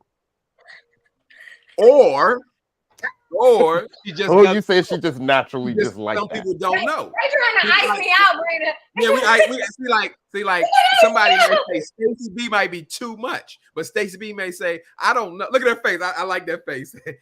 She may say, hey, I don't think I'm too much, or I wasn't aware that I'm too much. No, Stacey B, you're great. I think you're great. But the right person can handle Stacey. You can ask Ty. Ty personally knows me, right? He knows I can take constructive criticism or feedback. If you're telling me something because you really have some advisement for me on how to do better, you can't tell me if we Sunday fun day. But any other 6 days of the week, you can definitely tell me. But what I was gonna say, J-Dub, which I also feel that you are on the same page with me, is that Ty, everything you said would make sense if they actually knew each other, which meant they would have had to have each other's phone numbers, which they would have had to actually be in contact prior to this date, which in this dusty ass date with that, it wasn't even a picnic basket. It was an H-E-B cooler of food. So the food was cold. It was a cold rice, pasta, corn salad with no dress, no vinaigrette, nothing. I didn't see anything. They didn't even know each other. They don't know each other. I just feel like we beating a dead horse. Yeah, I wasn't really talking about that part. I was more focused on the. No, I know. I'm just talking about in general. Like you're talking about the cohesion part. But I'm saying this specific date, if it wasn't these two people, it'd be something different. But they established the fact. You don't call me. Well, you don't call me. Well, I don't have your number. Well, I don't have your number either. Well, damn. Okay, well, hey, friend. My name is Chris. I know you formerly known as the guy you dragged around last week, but my actual name is Chris 1.0. Hey, boo. Stop. Miss Pretty Amazing says, Ty, how do you handle a strong woman to get them to be softer? Was that a trick question? I'm not responding to your foolery. Like, you get no response from me. I'm not rewarding your bad behavior. You know it's bad behavior. I know it's bad behavior. You don't get no response for that. Like there's a lot of aggressive, bossy women out there. They're submissive to someone when they get home, you know, whether they want to show it or not. You know what I mean? And what you have to do is in your presence, in the way that you carry yourself, there's a certain level of respect that you should demand from your mate. And if you're not getting that, then you either have to let them know, verbally or non-verbally, or be done with it. Period. Like you can't stand for blatant disrespect. Well, this is an excellent question from Miss Pretty Amazing, because Ty, you did directly say that you can treat your woman a certain way to make her softer. So that's where that's coming from. You said that. You said it. And I was wondering too, and especially when you're talking about, in a sense, they're not mates, you know, they're just getting to know each other. He doesn't have that type of influence on her, and they don't even like each other like that. But right. But then I also touched on the fact that, you know, if it doesn't happen, if she doesn't make any changes for you, then there's just a level of respect that just isn't there. And if it ain't there, then it ain't gonna never be there. So that may be, you know, your moment to walk away from that.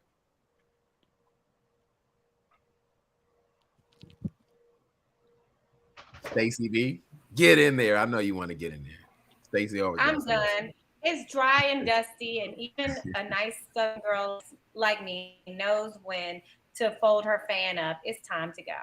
From dry, dusty, we ain't getting nothing else out of this scene. It's dead. It's the mud outside the house was wetter than what this scene was. Come on now. Okay. So are we moving forward from the cold food? It's even colder now. And It's colder. Right. It's cold, dusty, and dry. Let me tell you. Dang. Let me tell you, it was so cold. I can tell you how many coupons that HEB she used on that one. No, she went to Kroger, because you can combine coupons at Kroger. It wasn't even HEB. She went to Kroger. It was dry and dusty. Now, I love me some Kroger, but she got the day old salad, the kind with the lentils and the rice. You know what I mean? Stacey said the 7-Eleven 6-piece chicken. Ooh. Baby, let me tell you something. You know what it was? It was flour. Just put the flour in your mouth and it's just dry. Boom. I should have had me some cornstarch and did it like from White Chicks and really to demonstrate my dustiness. go get some flowers, Stacey. I'm right next to the kitchen, honey, because I use mine. So Katarina and Marvin meet for coffee in the morning. Kat wants to know, can you be monogamous, or can you be in a monogamous relationship? Like, that's what she wants to know from Marvin. And he like, yeah, I just need the right woman to do it with. But she said she don't believe him. But Marvin asked the question. If you're not gonna believe his answer, why even ask the question? You know what I mean? Like, because it's ridiculous that he's here and she just can't deal with it. Just like me, it's absurd. We're playing games now. Marvin feels that they are a good match. Marvin says that he might really come out of this with a girlfriend. And Kat says that he ain't ready. no, you're not.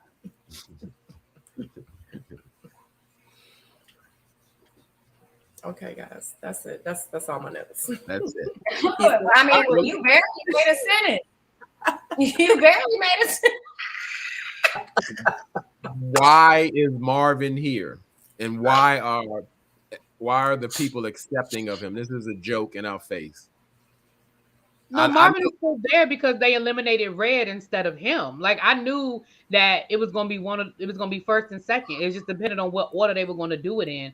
But they probably should have kept Red, because Red did, even though he annoyed a lot of people, he did actually have like a little semi-connection with Janelle. But Marvin, listen, Marvin, there's nothing wrong with your lifestyle. It's just the person that's okay with your lifestyle isn't here. And that's just really what it boils down to. You keep trying to explain it and you feel like, well, if I just explain it well enough, they'll want to be with me. No, they understand it. They're just not willing to participate. And that's okay. But Marvin should have been eliminated. He should have been the first one to go. I just feel like. Because if all the women should have sat in the room and said, "Are you cool? Are you down?" And when all of them said no, he should have been the first one to go. Because the reality is, if you are not open to that lifestyle and accepting of it, you can't change him. He's being upfront and honest, and he's telling you what he needs and what he wants. And if y'all weren't down with it, y'all should have put him out of his misery back at the mixer. He shouldn't have contact with these women at all. Why? Because Why? he's a Can I feel like you emphasize the time. Can I finish, Stacey B, please? Thank you. Please and thank you with LOVE. Marvin is a sex dungeon master. But why can't he have contact with the women though? I don't understand why that precludes him from having contact with the women. He's not a pervert. Okay. Because we are in this world of we have to be accepting of any and everything of what somebody does. No, you don't have to be accepting. You have to be respectful. Can I finish, really, B? Can I finish, please? Sure, go for it. Thank you. Okay, so he's a sex dungeon master involved with women who are looking for monogamous relationships, possibly children, marriage. It doesn't go with sex dungeon. We have to let everyone be what they want. If you want to be a sex dungeon master with an apartment and lose your security deposit, you have every right to do that. However, we already know these women aren't looking for that. He's not looking for marriage. Oh yeah, he wants another son, of course, to keep in the dungeon or whatever. That's fine. That's his thing. That's rude, J-Dub.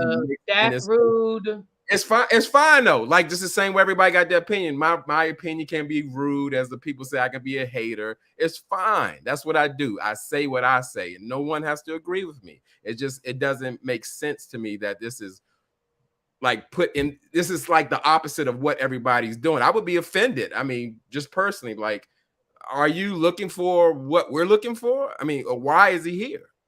He can have whatever kind of kink or program that he wants. That's fine, but I don't think it works in this space at all. Now I'm done. Y'all can get at it. So all I'm gonna say is, I feel like we had this conversation 5 weeks ago. I think that, and I mean, I don't know how much of what you just said is you just being J-Dub and how much of it is you really feel the way you feel. But as somebody who has friends that's in the lifestyle, I think that's a very rude way of wording that. He's not a pervert. He can absolutely want to be in a monogamous relationship. He can absolutely want to have children and want to get married. Being into kink and things of that nature does not preclude you from living that traditional lifestyle, as long as you find the woman that is willing to do it with you. That doesn't make him a bad person for you to say he shouldn't even be around with these other, like he's a pervert or something. He's not. Well, you said pervert. I didn't say pervert. No. I said because that's how you're talking. Like, he shouldn't even be allowed to be around these women. Like, why? Because for sure we can say for sure without even asking, these women aren't gravitating towards that, and that's how it was. Maybe some people had some curiosity questioning that they had, but was anybody into that? No, they weren't. I'm not saying he can't want a child. I'm not saying he can't want marriage. I'm just thinking, this is what I'm thinking, that if he wants that, he has that type of lifestyle, let's put him with those people who have that same type of lifestyle. I agree with you 100% on that. But so the way that's all I was saying. That ain't how you said it. That ain't how you said it at first. Because I agree that his woman ain't there. And somebody in the chat said you can't be freaky and monogamous. That is a whole lie. You absolutely can be freaky and be monogamous. Absolutely. I said all the women with children. It says all the women with children, baby. No, they respond to me, and I'm not saying that either, that you can't be freaky and monogamous. And it even came out more. He wants to have his woman have sex with other people while he watches that. we can Oh, that almost was the assume question. that Okay. most of them don't want that. All I'm saying is put him in those spaces where people gravitate towards that lifestyle. That's all I'm saying. That's all I'm saying. Yeah, I put a little. I agree with. I you agree know. with you 100%. His Yeah. woman ain't there. So His that's woman what, ain't there. I agree with that. that's what I was saying. That's what I was saying. That ain't what you said. That ain't I what you still say said. he shouldn't be in that space because nobody is looking for that. And It was this the way is not you said it. not that type of show. It was the way you said it. Oh yeah, well, I say what I say. That's the moral. He shouldn't even be around these women. He shouldn't even be. Yes, because ain't nobody looking. Yeah, I'm sure Aries doesn't want to subject her two boys to the dungeon. No one's saying you can't be freaky in a monogamous relationship. I'm saying that's a lifestyle. That's a lifestyle, and he should be surrounded by the same people who are in agreement to that lifestyle. And I'm sure he'll find someone. And But he's you have found someone. But you have to think too, like he would have never known until he went on the show. What if he came on the show and it was 5 women that was down for what he's down for? You would have never known. Exactly. It's a lot of people like Marvin out here. You know what I'm saying? Like, I don't see nothing wrong with Marvin. I love the fact that he came on the show and was like, this is me. This is about everybody in this world is different. Everybody is different. Everybody deserves love. It's somebody for everybody out here.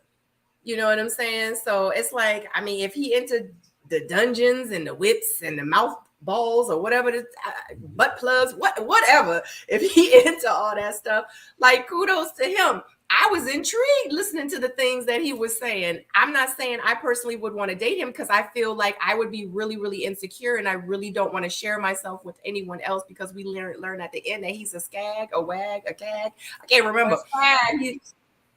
And he likes to watch his mate be with, but we're going to talk about that. But all I'm saying is I'm not down for stuff like that. It's cool, but I was definitely intrigued, you know, and I hope that he really does find someone. And guess what? He really could have met his match on the show. It could have been a woman that didn't even know she was into stuff like that.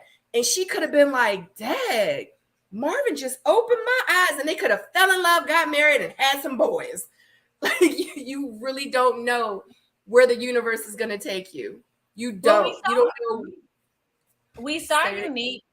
We saw Unique, who is the only one who is open to it. But based on Marvin's conversation at elimination or whatever, he had her at the bottom because he felt like he was at the bottom. So his 2 tops really wasn't riding for him. So he did that on purpose. So here's my problem with Marvin. J-Dub, I know I'm normally not over here on this side of the street, sitting here kicking dust up with you. But let me say something. Marvin was just doing too damn much. Team, too much. There's nothing wrong with his lifestyle. I like a little spice. I like you to be a little sexy. But let's also talk about relationship building, foundations, everything. Like my foundation, like when you say build a foundation, I don't mean for you to strap me up against the wall where I can't move foundation. I'm talking about relationship foundations. When we talk about relationship goals, I don't mean your goal of swinging me in that little toy chair with the little apple in my mouth and my eyes blindfolded. That's not like, I just feel like if Marvin would have, and I don't know what his edits look like. I really don't, because we had a conversation with him. And his actually was so crazy. Like I be getting so confused because it's like his Dom name is Aries as well. So I be getting confused between Marvin and Aries because like that's his thing. But he seemed like a really nice, genuinely guy, which I'm cool with. And I would have enjoyed to see more of like what can attract me to you, where we can have some common ground, rather than like the exploitation of fetishes, you know, because we know relationships can't exist on fetishes. And I understand you love it. So I ain't gonna share you. You ain't gonna share me. I don't make the Kool-Aid, you gonna drink it. Only you gonna drink this Kool-Aid. Let me tell you something. Amen. Yeah, the foundation is erotica, Stacey B. That's erotica. I'm down with all that stuff. I'm just trying to be down with it just with my man though. I ain't trying to, you know what I'm saying? But you just gotta find somebody that has the same interests as you.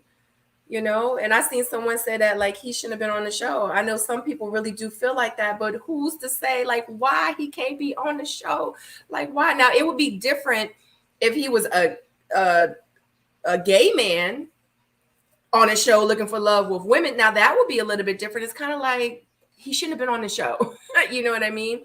But because he has certain pleasures or certain things that he likes to engage in that others might not like. But like I said, y'all just don't know. Like he could have opened like a woman's eyes, and you know what I mean. So it's like I don't know. I just think that a lot of times like y'all like we make simple comments about things, and y'all be like y'all are such judgmental. But it's like in a time like this, it's like like we're not being well. I know I'm not being judgmental, and it's like he shouldn't have been on the show, and I'm like why he couldn't have been on the show. You know what I'm saying? Like. I like it because you know what? Because like, okay, if you think about it, like I was thinking about something the other day. Oh my God, come back to me. Oh, I just left me. Jesus. Oh no. Oh no. Get some and water. let's never forget that they're producing a show. Who's to say that one of the women wouldn't have been open to it, wouldn't have been down with it, and then that would have been a whole interesting storyline that all of us would have followed. So you don't know what other people are into, whether they admit it in their. I don't know the process that you guys go through, the interviews and the questions that they ask you, but it may not have been something that came up. But once Marvin was cast, it might have been because Unique. Listen, Unique was intrigued. I don't know if she was intrigued enough, but she was definitely interested. She was definitely down. She wasn't turned off by what he told her. She was going on the dates and was interested, and she was listening. So she was intrigued. Now I don't know how deep it went, but she was intrigued. So Lucy I know. Lucy B wants to know: do the producers ask the cast about your freaky levels during the interview process? Ready to love cast. Well, I got 3 kids. I have 3 children, so I just feel like that's not a question for me. Clearly, it goes down. I was asked. Yes. I mean, you freaky. That's 2 different things. Yeah. For real, they asked you that, well? Yeah, they asked what are some of the things that I like, what I would be interested in, women liking sexually. Oh wow! And they ain't asked me none of that. They ain't asked me any of that either. Wow, maybe. Well, what did you say? What was your level that you gave them? Right. What was your response? Can I want me to answer the Marvin thing first? Can you what the answer it? Like what No, I said want me to answer the Marvin. Like, all right, so Marvin's one of my favorite guys on the show. I feel like he's been open and honest from the beginning, but I also feel like they're not showing all of his interests. Like they kind of touch on it finally in this episode, but as someone that has dabbled in the lifestyle, I get it, I understand, and I feel dabbled in what? Everything that he's saying, right? I feel like we need a radio show. Listen, you can have the lifestyle and you can have love in the lifestyle. Absolutely. Some of the strongest bonds I have ever seen are from couples that are in the lifestyle. Me too, Ty. Me too. Yeah, I got friends. I have friends that are in the lifestyle that have been married longer than some of my traditional married friends. Wait. Yes. So wait. Okay, remember. I'm all the way down here, down south. I'm just like a wee little lowly little Catholic girl, baby. Let me say something. So what lifestyle y'all talking about? Because I'm so confused here. So there's like lifestyles. We'll just say it's like non-traditional. It's just non-traditional relationship, non-traditional marriage, what many people would consider taboo, like to the point where they're even afraid to even talk about it. But when you go home, you know damn well the freaks come out, right? So basically, Marvin is doing that publicly, right? So, but in his mind, it's not a negative thing. So why can't he talk about it? Why can't he come on the show and express what he likes and what he enjoys? So we did hit on a bunch of different points, and I understand that in the lifestyle, your lifestyle changes with your mate, right? And in most cases, your mate has control on how everything is going to go. Like your lady literally makes the rules in almost all the situations. So if your lady is making rules that you are cool with, then you're going to ride with her because y'all are both into the same things. And we want to say that, you know, the sexual aspect is not important, but for some people, it's like almost everything. We were talking about Frank from our season. And Frank, I forget the word, it's not sapiosexual, but Frank explained that, you know, sex is one of the most important things to him. I also feel like in this forum on the show, for the most part, because of what the show is, a lot of the women are not going to admit to being that way publicly. You know, unfortunately for Marvin, it just ends up being that way. But I'm big on integrity. You know, I'm cool with what he was saying. It just didn't work out for him, you know, this season. We saw last season, like, even Sue Ann was willing to hear out Fabrice. So we can't just say, you know, sex is taboo and nobody wants to hear about that on this type of show, because some people really are intrigued. Some people want to explore that.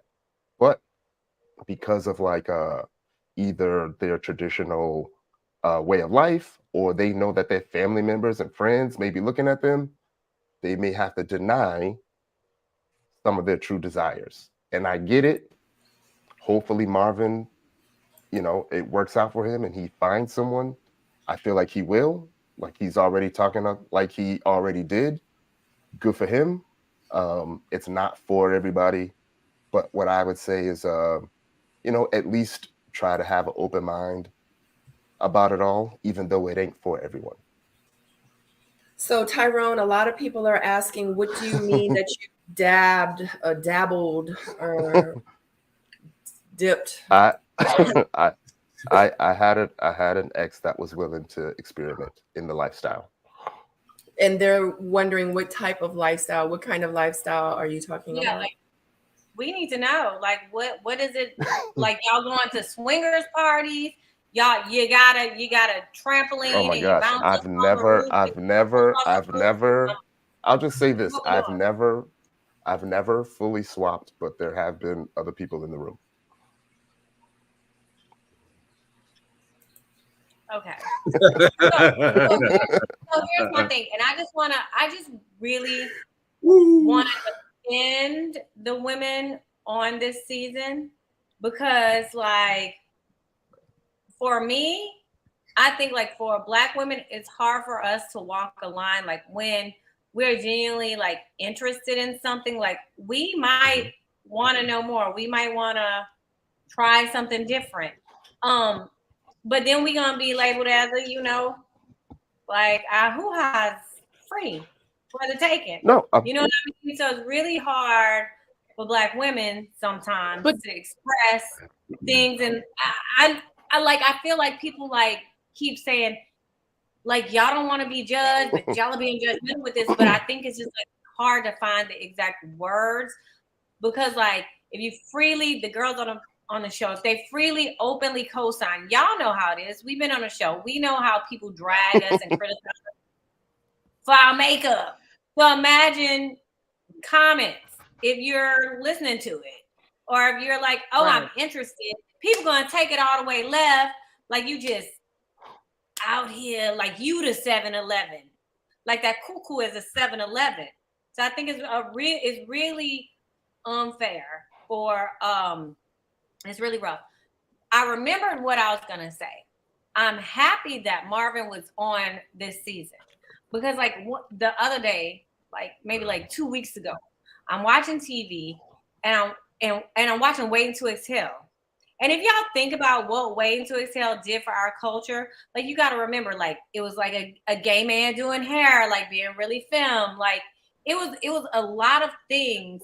And so now think about what year we're in, where a Black network can just now introduce to our people a voyeurism guy, a dom guy, a lifestyle, which y'all keep saying lifestyle, which when I hear that, I think. But that's what it is. It is. I know, but I'm saying like we're only other reality shows. They've had these kind of people. They have shows like this. We as a culture, this is our first only Black show where this is being introduced to a lot of people for the first time. Right. So and I agree with I'm sorry, Star. Go ahead. I'm sorry. Stacey B. I was gonna say, like, the producers are doing a really good job playing into our emotions and having us have these conversations. Unfortunately, some of the castmates have to be the villains in order for us to have these conversations. But they're really good conversations that I feel we should have more often. So go ahead. I agree. Lily B. No, I was just gonna say I agree, Stacey. You're absolutely correct because I want to be respectful when I say this. Because people respond the way they respond when somebody is open about having a non-traditional lifestyle, it does cause people to not speak on it, especially women, because you are absolutely correct. People are very judgmental when it comes to women more so than men. So I agree, and that's what I think that's what Ty was saying as well, that it doesn't really lend itself for people to put that out there. You know what I'm saying? But I feel like if people would listen to what he's saying and not be so quick to judge what he's saying, I mean, he's just sharing that there's more than one way to do this thing we call sex, and there's no wrong way to do it as long as it's a willing participant and they're over the age of 18. There's no wrong way of doing it, and everybody don't do it the same way. So it is what it is. I absolutely would bring him on my show because I got questions. And I think you would do a good job. I would think you and Ty should do an interview with Marvin. I think y'all would have a great conversation. Mm-hmm. I think so too, because I'm an open book too. Like I've always been that person, like you never know what you can learn from who. You know what I mean? And I was always like that person that talked to everybody. I would talk to the person on the corner, the person at the bank, the person mopping the floors at the mall, the security guard, the person in the Burger King line. Like I'll talk to anybody, just like I would sit down and talk to a millionaire. You know what I mean? And I just I love talking to people because I love learning things. And that's why I know, like, if I went on, what is it, that show Jeopardy? I feel like if I went on Jeopardy, like I might not win like all the money, but I will win like a good sum of money because I just be having like useless information. I just be knowing stuff that just don't make sense to even know. Right. And I just feel like that he is just definitely, like, I'm intrigued. This is the thing. At the end of the day, we have been on here an hour and 53 minutes and 54 seconds. Subtract the time that we have been talking about this man. That's all You see what Kamisha said, Ty, Ready to Love After Dark, hosted by Freaky Ty? Yeah, I mean, like, the stuff that he was saying. The rest of the date's gonna be without Marvin. Because we had 3 days before this and it was dusty. I'm sorry, Ty. I'm sorry, honey. No, I was saying, like, the stuff about the worshiping and the force. I want to know more about that. I can't believe he said it. About that too. But golly. Yeah, it's exactly what it sounds like. Look, that he exactly sounded what like it sounds me. like. Yeah, there was this guy that told me he wanted to. It was so oh my gosh, am I oversharing? No. No, I'll just- share. Okay, so there was a guy who I met, and we were on the phone No, you a don't. lot. Oh, And he shit. was like, I just want to have tantric sex with you. And I was like, the what? Like Ooh, what? tantric sex. That's So different. I That's soft. had to read up Soft on stuff. it. And I was Yeah. I just feel like So I y'all feel like talking I made about- I think he was in trying to. I water think he was and- trying to sneak and- it. I He think he might was be trying to trying to sneak it, sneak you. but I just because- feel I'm one of those people like don't talk to me like you can make whatever you can say some shit, but don't talk to I me. don't think you would. You know what I mean? I don't think you would Like, enjoy the tantric stuff, Stacy. I definitely think would you'd not. get After I read it, I would be like, ew. Like, and then you breathe on me, and you know, I like got a feet phobia and shit.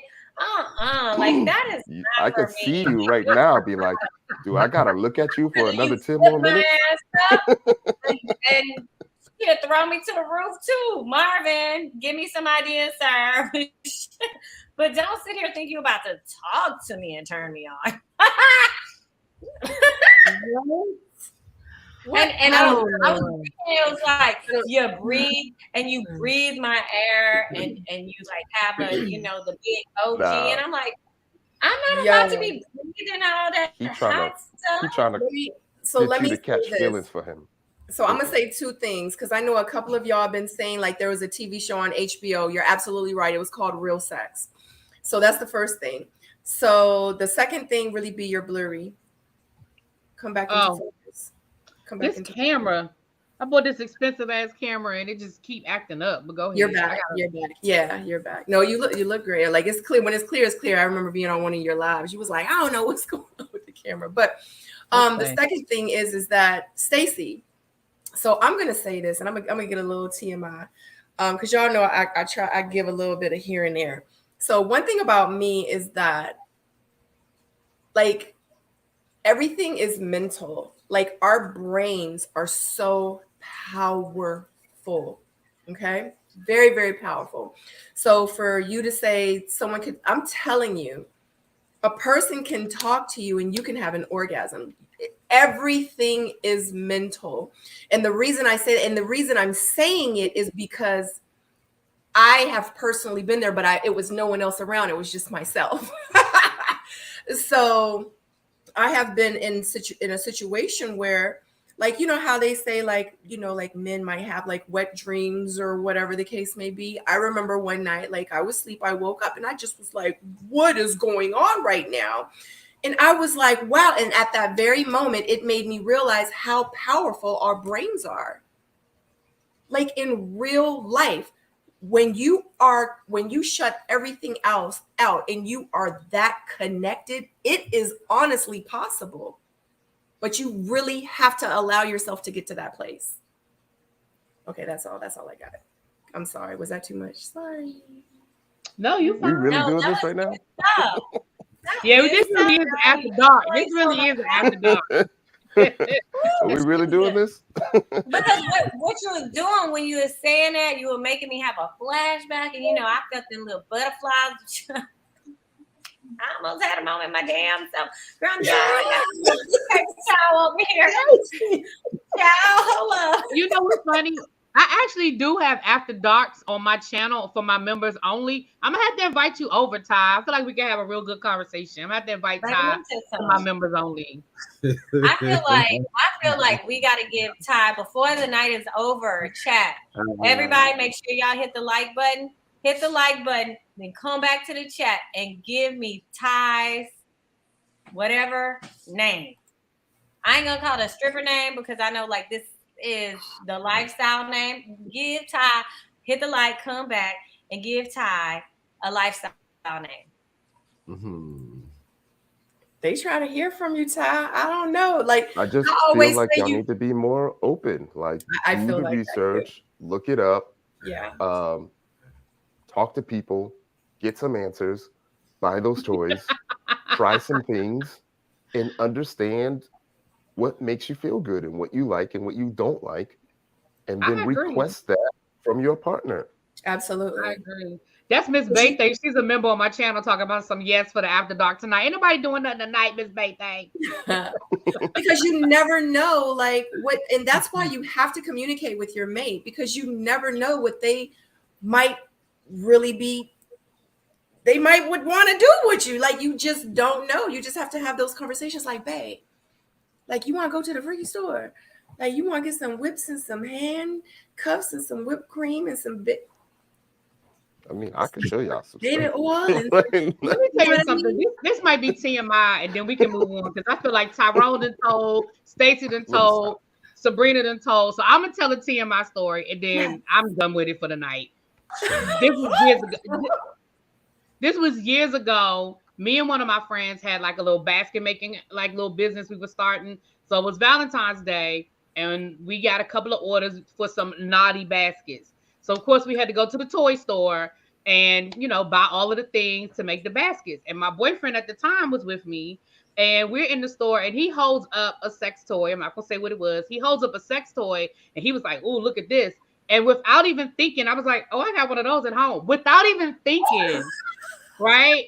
And he gives me this look like, "Oh, you do?" I didn't think anything else of it. Went on about our business. We went out to dinner, blah blah blah. We get home that night. He was like, "So, where's that toy you was talking about?" And we had the best sex ever. And like we not had that conversation and had not introduced other things into the situation, you know what I'm saying? It was a great night, and it opened up the dialogue into more things. So I mean, you just never know. You just never know. Meanwhile, you talking about you was making them baskets, and my first thought was like, "Oh yeah, Daddy, throw me in a basket." I'm sure that. I cannot with you, Stacey. I'm moving. I'm done. You said throw me in the basket. Y'all know I'm fun size. Y'all know I'm over here sitting real little. I'm done. SJ says J Dub has to tell a TMI story too. He ain't gonna do it. Let me say something. He is not not gonna gonna do nothing. How you know what a few of these? You know what J Dub will do? Just a different. It's don't know just what a feather. Wait a minute, y'all. You can get different sizes. You can get different textures. I'm keeping it tame, right? This is simple. It's just a feather. You get an ostrich feather. You get different types of feathers. It's just a different feeling. Yeah. And then you can get a little bit more extreme and get yourself one of these. It got little spikes on it. It don't hurt or nothing. It's just to get a different sensation. This is the tame stuff. That's one of them things. Like, put it along your spine, along your neck, along, just. Child, how accessible were those items? Because you just pulled them out of nowhere, sir. Out the air. Are they underneath your pillow? Or you got a box under the bed? He went into his dungeon real quick. No, my footboard has a whole little a footboard. Yeah. Wait a minute. Hold up. Where you keep all the? You said, hold up. Let me stop. I moved the food over. Let me move the food over to one side. Did you say equipment? It has a section of equipment. Yes.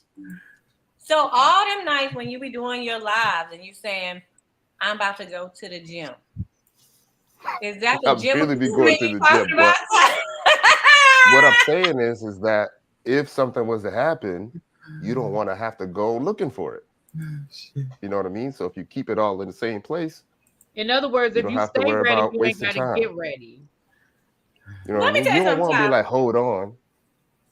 I got kids, and all of those places are like Christmas gift places, so I couldn't hide none of them. And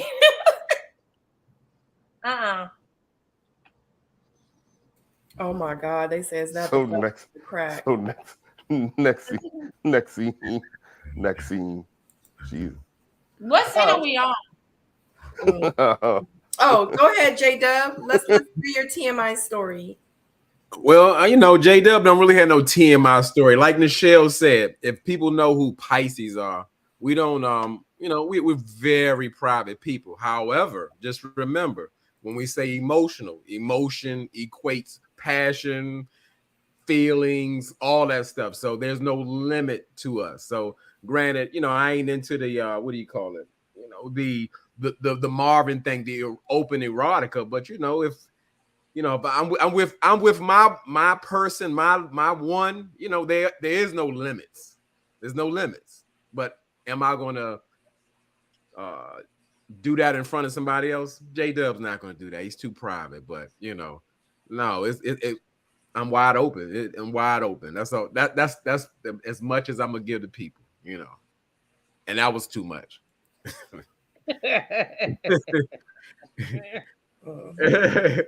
Eslyn, she said not crying. No, Eslyn Esquire. No, that means passionate. No limits to please at all. There are no limits. April Gaines say no handcuffs. I love these comments. No, didn't I just say open? We're open. There's no rules. That means no handcuffs. There's no restrictions. So you're not gonna be tied up. No, if handcuffs are needed, bring it. Feathers needed, bring it. Whips needed, gag balls needed, whatever. Bring it. Look, Dogface said I dated a Pisces and he loved to suck toes. If it's required, that's what us Pisces do. We're gonna go all the way. We're not gonna halfway do nothing. All the way.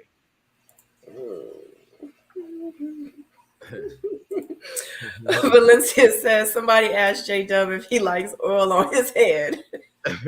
He had some rubbed on his head before he came on. Look at it glistening over there on that right side. It's glistening. Yeah, he liked that oil. Yes. That's one of my love languages. Physical touch. Get the oil out. Get whatever out. The key is touch. Touch. Got to have that touch.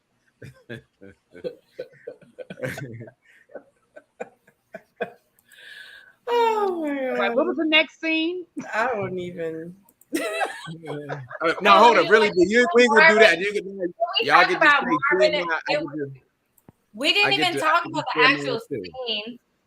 We didn't talk about the scene because Kat said, "Can you operate in a traditional relationship?" Then next, we're talking about Kira and Herbert. Herbert? Yeah, we got it.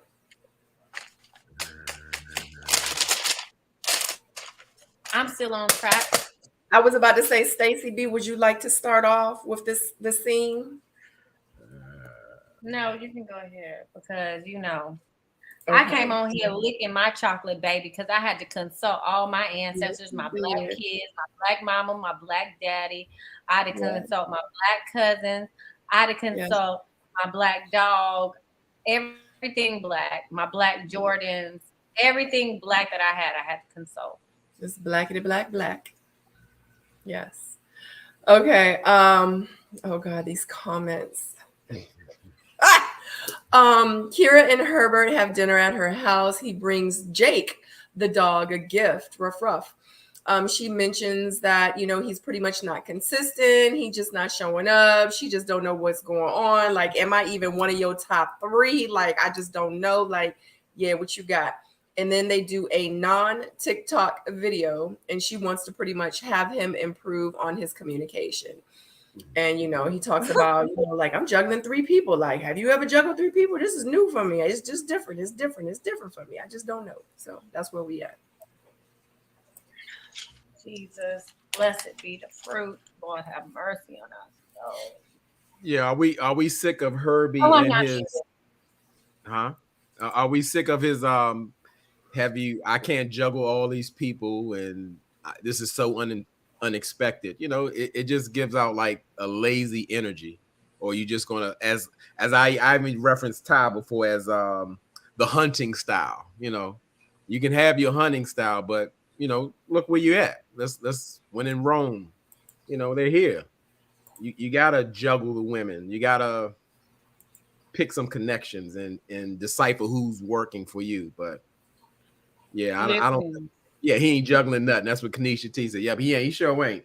Low He's energy. just not into them. Period. Oh, okay. Like he's just not like if you're into somebody, you don't have to work that hard. You want to talk to them. Yeah. A simple hello text, good morning. Hell, you listen. You know how many players send out the same text to 10 women as soon as that alarm go off to get it out the way? Morning.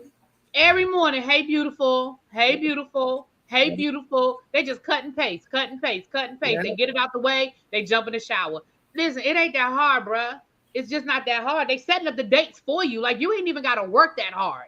They're setting the dates up for you. You know you're gonna see these women on some sort of regular basis. All you have to do is show them that you care, and that is 2 women who you claim are in your top that have said that you are not putting that effort in. So either A, you're just not into them, or B, this is who you are in a relationship. And either way, I don't want that. I don't want somebody that I have to beg to call me. Yeah. Anybody got anything on Herbert? Yeah, I mean this in the best way possible, but I feel like, he got that email 2:30, 3 in the morning about the date and saw that it might be Kira. And he was like, damn.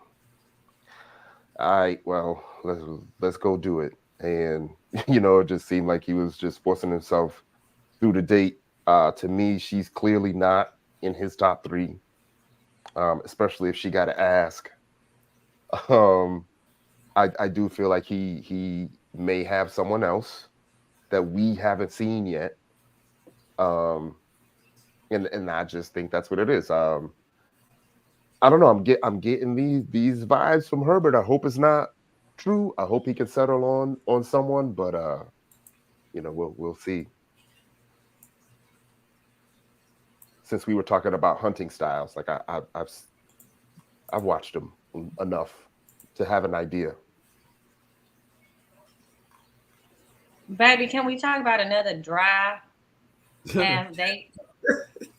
The date was as dry as that TikTok. Like, you want to talk about somebody that just wanted to be touched, so they had to have a dance, so they can have somebody pick them up, throw them, and rub them on. Like, this was the most thirsty. I don't know if I've ever seen a thirsty, but like a dry thirst date on Ready to Love before. This was it. And I don't know why I'm saying that, but I'm just compelled to say it. However, I agree with you, J-Dub, with him talking about, I don't know how to juggle people. I don't know how to juggle people. Who you juggling? Because everybody that you say you're trying to juggle is telling you ain't calling them. You ain't talking to. Like, who are you?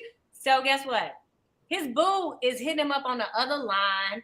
He sounds like somebody, okay, I like her. I want to see him flourish with someone on this show. He seems like a good guy. Great catch. Seems like that. However, he strikes me as like, if we look back at the history of Ready to Love, and y'all know men who are so detached like this, they got a little boo thing. Sabrina, you know firsthand. Men who move like this had somebody before they came on the show. And they effed around and got on the show. So they're trying to keep their visual distance, but they kind of interested. But, So his vibes, which is so crazy because I don't have no problems with this man. Now, who I got problems with? Boots. But I'm sure we'll talk about that later as well. Don't do a picture. I'm not seeing it right now.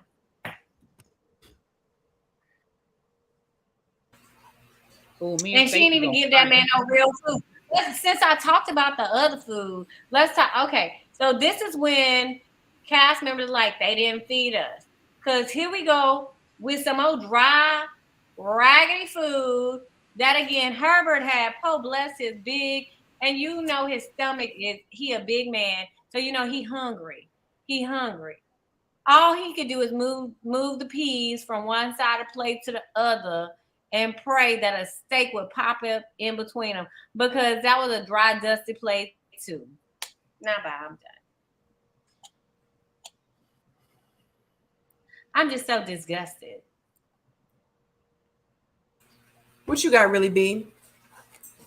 Oh, I mean, I already said it, but I think me and Oh. Stacey gonna be fighting later, so I hold on to that. I thought you was about to say something. What you got, J-Dub? I thought I started it out about him being having low energy and making that excuse he can't juggle and he's not used to this. What you got, Tyrone? Nothing much else on this. Yeah. I think Stacey mentioned Thursday. I just feel like Kira didn't need to. I don't know. Just felt like she was trying really hard, and I don't like seeing that. Out of the women. Yeah, I got nothing. We're just dry. Like this is that. Girl, dry like that peas and carrots, dry like the risotto from the other one. Just dry, just dusty. Yeah. Oh Jesus! Like the starch you rub on the mochi so it don't stick in the freezer. That kind of dry. Just damn dry. Just dry. Throw the plates away. Ugh. Yeah. I just felt like, I don't know. Everything is just seeming so forced for me. Like I'm not entertained. Not even a little bit. I really don't see no connections. I was liking it better. Like the internet stuff, the social media stuff was way more. Our panels are way more interesting than the show. Like I don't know. It's just so sad. But I got nothing. Can we move on? Absolutely. Okay.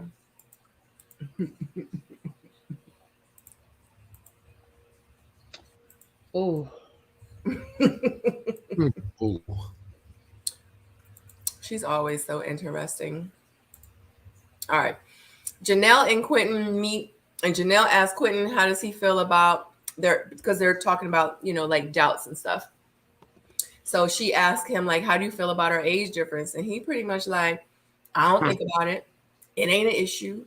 I don't even know, like, why you even keep bringing it up. Like, I'm a grown man over here. Like, what you talking about? Like, what we doing? What we doing? Because we gonna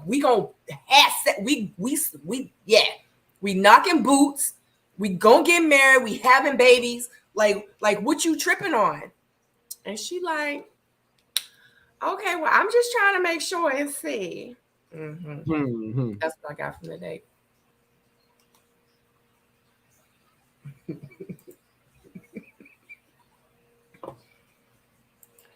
Yeah, I mean, I don't really have much. I just feel like Quentin is ready to tell the world what it is, and she wants to keep it professional. But I do see them rubbing calves, under the table and stuff. So, there's a level of comfortability with them, especially if you're going to tell the grown woman on national TV that we are going to have sex. There's a level, there's a level of comfort there. So, right. We just let it be what it is and have this be the second couple, and we root for them. Right. That's my thoughts. And Ty, you know how it is. Like when a lady said, "Oh, we are," that that means they already did. Right. And there was like really no pushback. There was no feeling of disrespect. There was no nothing. It was like, oh, that's what we doing. That's how that's how I took it. Oh, we are? That's what you want to do? Okay. So tell the world I'm your number one. Tell them all I'm your number one. But like, if it's gonna be a thing, hopefully, we see something come to fruition and they don't get voted off. So I understand they gotta be a little, coy if they want to keep it going, but at this point they just let it be who it is. It seemed like Herbert already done admitted defeat, but we'll see. But I did see that she did manage to say that she does have two connections, Quentin and Herbert. So we'll see how it goes. That's the game part. She don't want no Herbert. She said, how many weeks in are we? And last episode, when they were at the little chicken, she said, "You don't call me." You know, this like part of the Herbert foolery that we're doing. And no shade, Lord, I know how I can sound. I don't mean any shade to Herbert. I just feel like Herbert has a situation already, and he just thinks that whatever women he's interested in looks good to him. And it's a shame because Brandon could be here in his spot. Yeah, Yeah, please stop bringing up Brandon. Justice for Brandon. Yeah, April. Free Brandon. Curveball Brandon. Free Brandon. Here connect. Curveball. April brought up a good point about him not knowing that she was adopted. And do y'all feel like that was just something they wanted him to bring up so she can explain it? She didn't really. Because I feel that's important, man. She said it before. The very first episode. She talked about in it. this date, he's saying that he didn't know she was adopted. I see what you mean. So that's what I'm saying. Yeah, that was a cue card on that. Where PO at? Oh, PO is this one.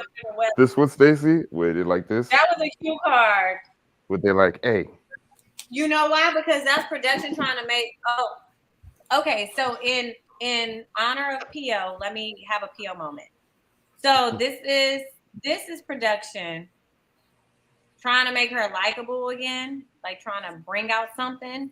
You know, like after there's a whole lot of stuff that piss you off, but she ain't about to go to next episode. So you got to bring back her likability. This was it. I mean, it didn't work. Beautiful. It didn't work. Thing.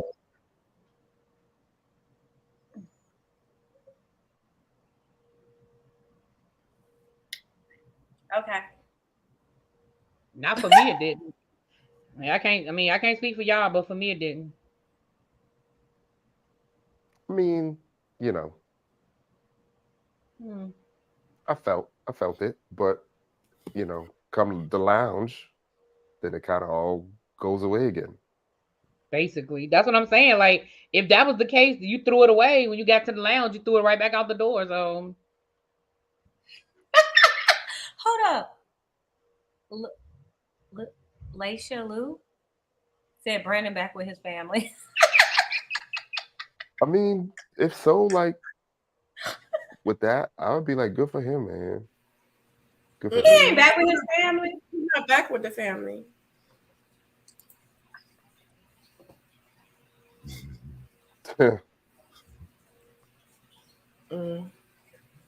Okay, y'all have anything else with Janelle and Quentin?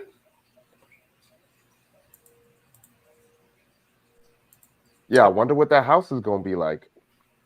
I don't know. So the next thing we have Morier and Kira. They meet up at the ice cream shop. They discuss the Black culture and the lack of that Kira has for it. And Kira feels that Morier prejudged her. And at the end of the day, pretty much Morier was like, yeah, that just kind of confirms that they just don't have a connection.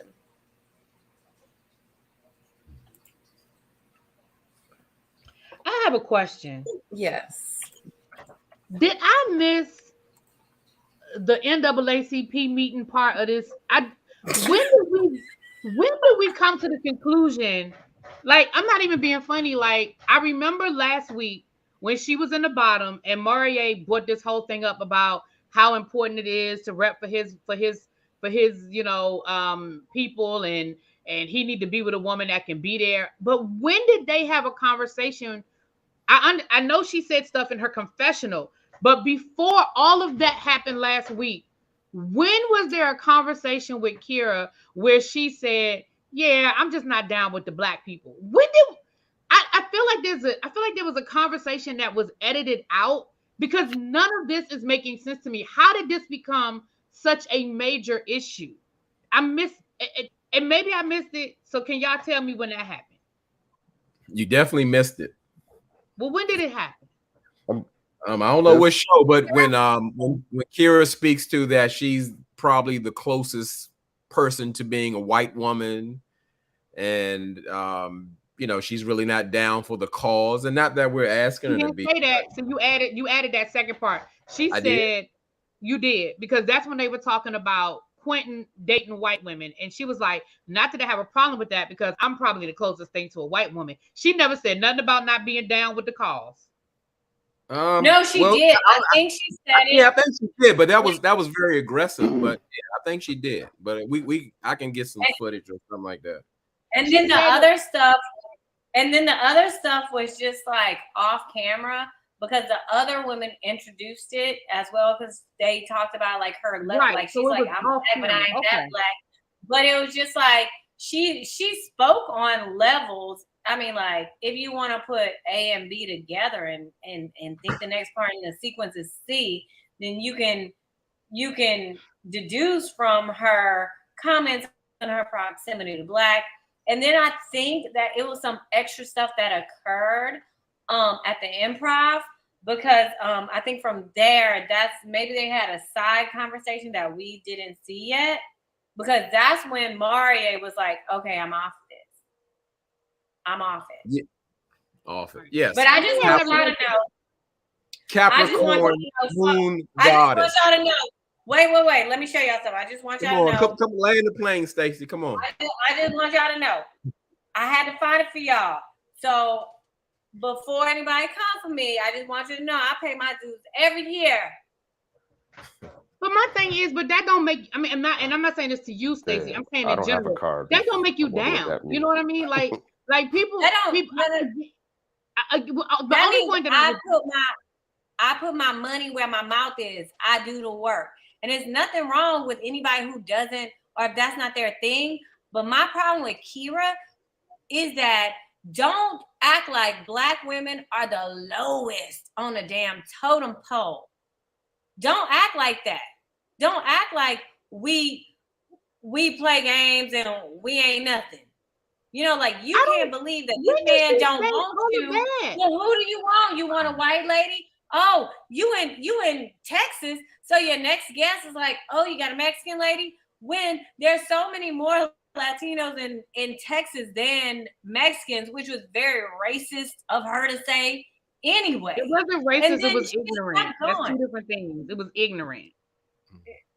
Ignorant, racist. Ignorance. It's not the same thing. Racism is coupled in ignorance. Mm-hmm. Yes. It is. That I agree with. All I'm saying is this. I ain't here defending Kara because she get on my nerves. But I just didn't understand how this became such a major part of her story. And I never saw the conversation. I saw her response to what Maria said. I heard what she said about the white woman part, but I never heard her, prior to Maria bringing it up, I never heard her say, I ain't down. Okay, she said it. I'm asking when. But yeah, you told me she didn't say it. There's a difference of not knowing and telling me she didn't say it. No. Capricorn Moon Goddess quoted it. She quoted it. Which part? You said who quoted it? Let me scroll up. Yeah. What was the quote? What was the exact quote? Let me go up. I've been saying from the beginning that I think she's getting bad. She said she's not screaming black power, but people assumed it was because she's not down for the cause. Maybe she does it because marching doesn't really work. But didn't she say that after Maria brought it up? Yeah, it was after. It was like almost in when her. Was the conversation before Maria brought it up? That was what I was asking. She did say that after Maria said to her, I need a woman that's down. Yeah. So the way that I took it was she may not be at it at the same extremes as Maria, but it didn't take it as if she's not doing anything, because I was trying to explain that there are different levels to how you contribute to the cause. And I felt like she was just saying, I'm not at these extreme levels. And that's how I took it. And that's fine. Mm-hmm. But let's not try to shame another person because you feel like he looked like he probably only dates white women. He does. Or He does. he Why said why is that impossible to believe though? he Why said is that he never impossible to believe? Why do you Here, see that as why? disrespect? Because he No, that's said it it. out of his mouth. He's never dated a white woman before. However, the other point is that so what if a black man has dated a white woman or a Mexican lady or somebody from Ecuador? But So what? That don't mean that it's not so what your preferences matter. Your preferences matter. I've had black women turn on me by hearing that I dated a white woman in the past. So it does matter. But preferences And people like to know what your preferences are. Preferences don't just lie on the melanin level of your skin. Sometimes people's preferences are a personality type, a booty type, a hair type. Sometimes people's preferences can vary racially, but it's the same preference across the board. Like, I just don't like that people presume that like your only preference because you have dated one white woman in your life, you only like white women. That's crazy to me. That's and then the thing is, like, you're making it like dating a white woman is bad when it's not, or this is the upper echelon of the hierarchy, so that dating a black woman is like you're on the lower end. Like, I didn't like that. I'm with you, Stacey. I'm absolutely with you. And I'm shocked, Ty. You can have your opinion, but you said he does look like he dates white women. What does that look like? And I ain't really. I know. I'm saying I know a lot of people that look like him that date white women.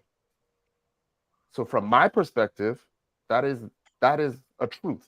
From my perspective, just like I was explaining, you mean like from her perspective, that is a truth. Athletes? Yes, black athletic guys his size date white women. Okay. He said, all we can go off of what he said. He said he has never dated a white lady in his life. Right. Which she said that's fine. And then she asked again, Mexican or Latina? It wasn't like she was. But listen to how that preferences sounds, because to me it sounds like she regards him as this, and so I can't see you liking a black woman. Like, you gotta like all these other people because you have reached this level of whatever it is in her mind.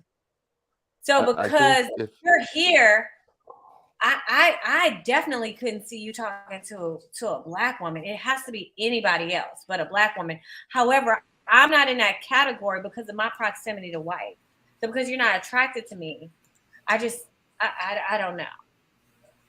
I think the fact that we're having this conversation and some of us are taking it this way and the other way, I think the producers are doing a really good job of making us have these conversations. I said from the beginning that I think that she's been getting bad edits. Like really B said earlier, they really haven't really explained anything, from her side. Even with this date right here with Marie, he was talking about a cheeseburger, and then he said, oh, okay, well, the guys said blah, blah, blah. You understand? And then the date was over. So we never really got an explanation. All we got was some rough audio cuts about her saying this and that, and how she feels the whole black conversation thing is disrespectful. But this is the scene where I'm sorry, Tyrone, but this is the scene where it all stems from. So can we just listen to the scene real quick? Mm-hmm. And then we can move forward from it? All right, guys. The things that was asked was, like culture, like where do you stand as far as your comfortability, I guess, within that black space? A lot of people prejudge me because I also talk very proper and I seem very, prissy and dainty. Yeah. I mean, I have black cousins. I love black culture. But am I out here just like black power and saying those? I don't know if I'm in those spaces. The guys deliberated and the agreement was. Oh, hold on. Yeah. Go ahead. Okay. I'm just gonna keep this. What I ultimately wanted to invite you. Oh man, and don't tell me they put cheese on my burger. Oh no, that's mustard. That's mustard.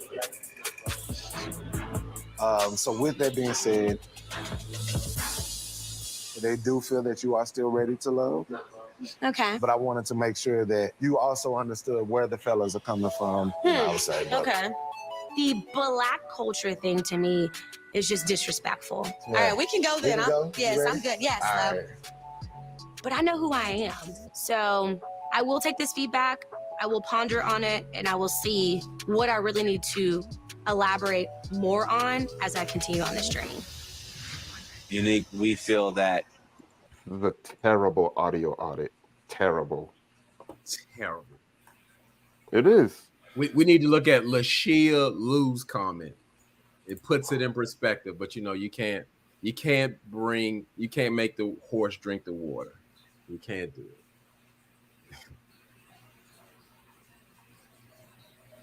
So I go think back it's to my too original totally- question.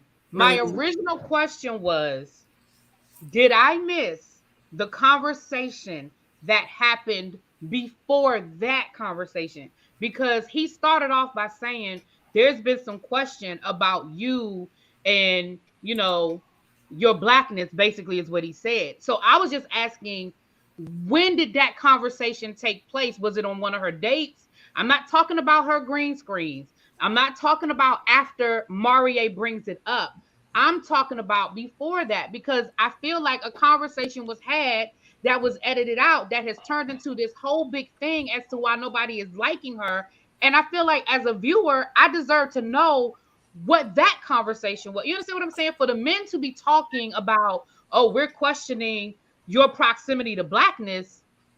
When did she ever have that conversation, and who did she have that conversation with? We're looking at what she said in response to Marie's comments. And Marie basically just questioned her blackness, is what he just did. And so I'm going to just say two things and then I'm done with the conversation, because, that's just, I personally, as a viewer, I don't understand where this is coming from. It just seemed like it came out of nowhere because I never saw the conversation. So two things I'm going to say. Kedra is a cheerleader. She was a professional cheerleader for the Dallas Cowboys. She was probably a cheerleader in high school. She probably cheered professionally, blah, blah, blah. She has moved in those spaces her whole life, where she has been the black girl that has been picked over by the black athletes for the white girl. We can call it what we want. That is her experience. I'm not saying that every black guy dates white women. I'm saying y'all know, just like I know, if we being honest and fair, she has probably moved in those spaces where she is constantly seeing the black athlete walk past her for the white girl. So that was her trauma, maybe. That was her baggage, bringing that and putting that on Quentin, and that wasn't fair. But that's probably where some of that was coming from. The other thing that I'm going to say, and y'all ain't going to like this, but the other thing that I'm going to say is history will lead y'all. When I say y'all, I'm just talking about black folk. I'm not talking about anybody individually. History will lead y'all to believe that all black folk was down for the cause, when the reality is there was a large minority of black folk who was really on the front lines. When Martin Luther King came to town, black folk hid. They didn't want to be seen with him. They didn't want to be associated with him. They didn't want to be known that they were part of the cause. And that extends all the way, and we can rewind the clock and go back to the summer of George Floyd. And I'm not talking about nobody in this room. I'm not talking about nobody on this panel. I'm talking about in general spaces. All us black folk was not out there marching. We weren't. So for her to be honest and say, listen, that ain't my ministry. I love my black people, but I ain't going to be out there marching. I don't think that we should condemn her or crucify her for saying that. I'm sorry. I'm just not going to walk down that road. I teach history, and I'm telling you what I know. So the reality is people like Bill Cosby, and I know he got a horrible reputation now, but people like Bill Cosby who wrote millions of dollars and donated millions of dollars to the cause, but he told Martin Luther King point blank, I ain't marching. Tell me what you need and I'll send a check, but I ain't marching. People like Harry Belafonte, who would send his private jet and he would march. Then you had people who would only march and never give no money. Listen, being black is not a monolith.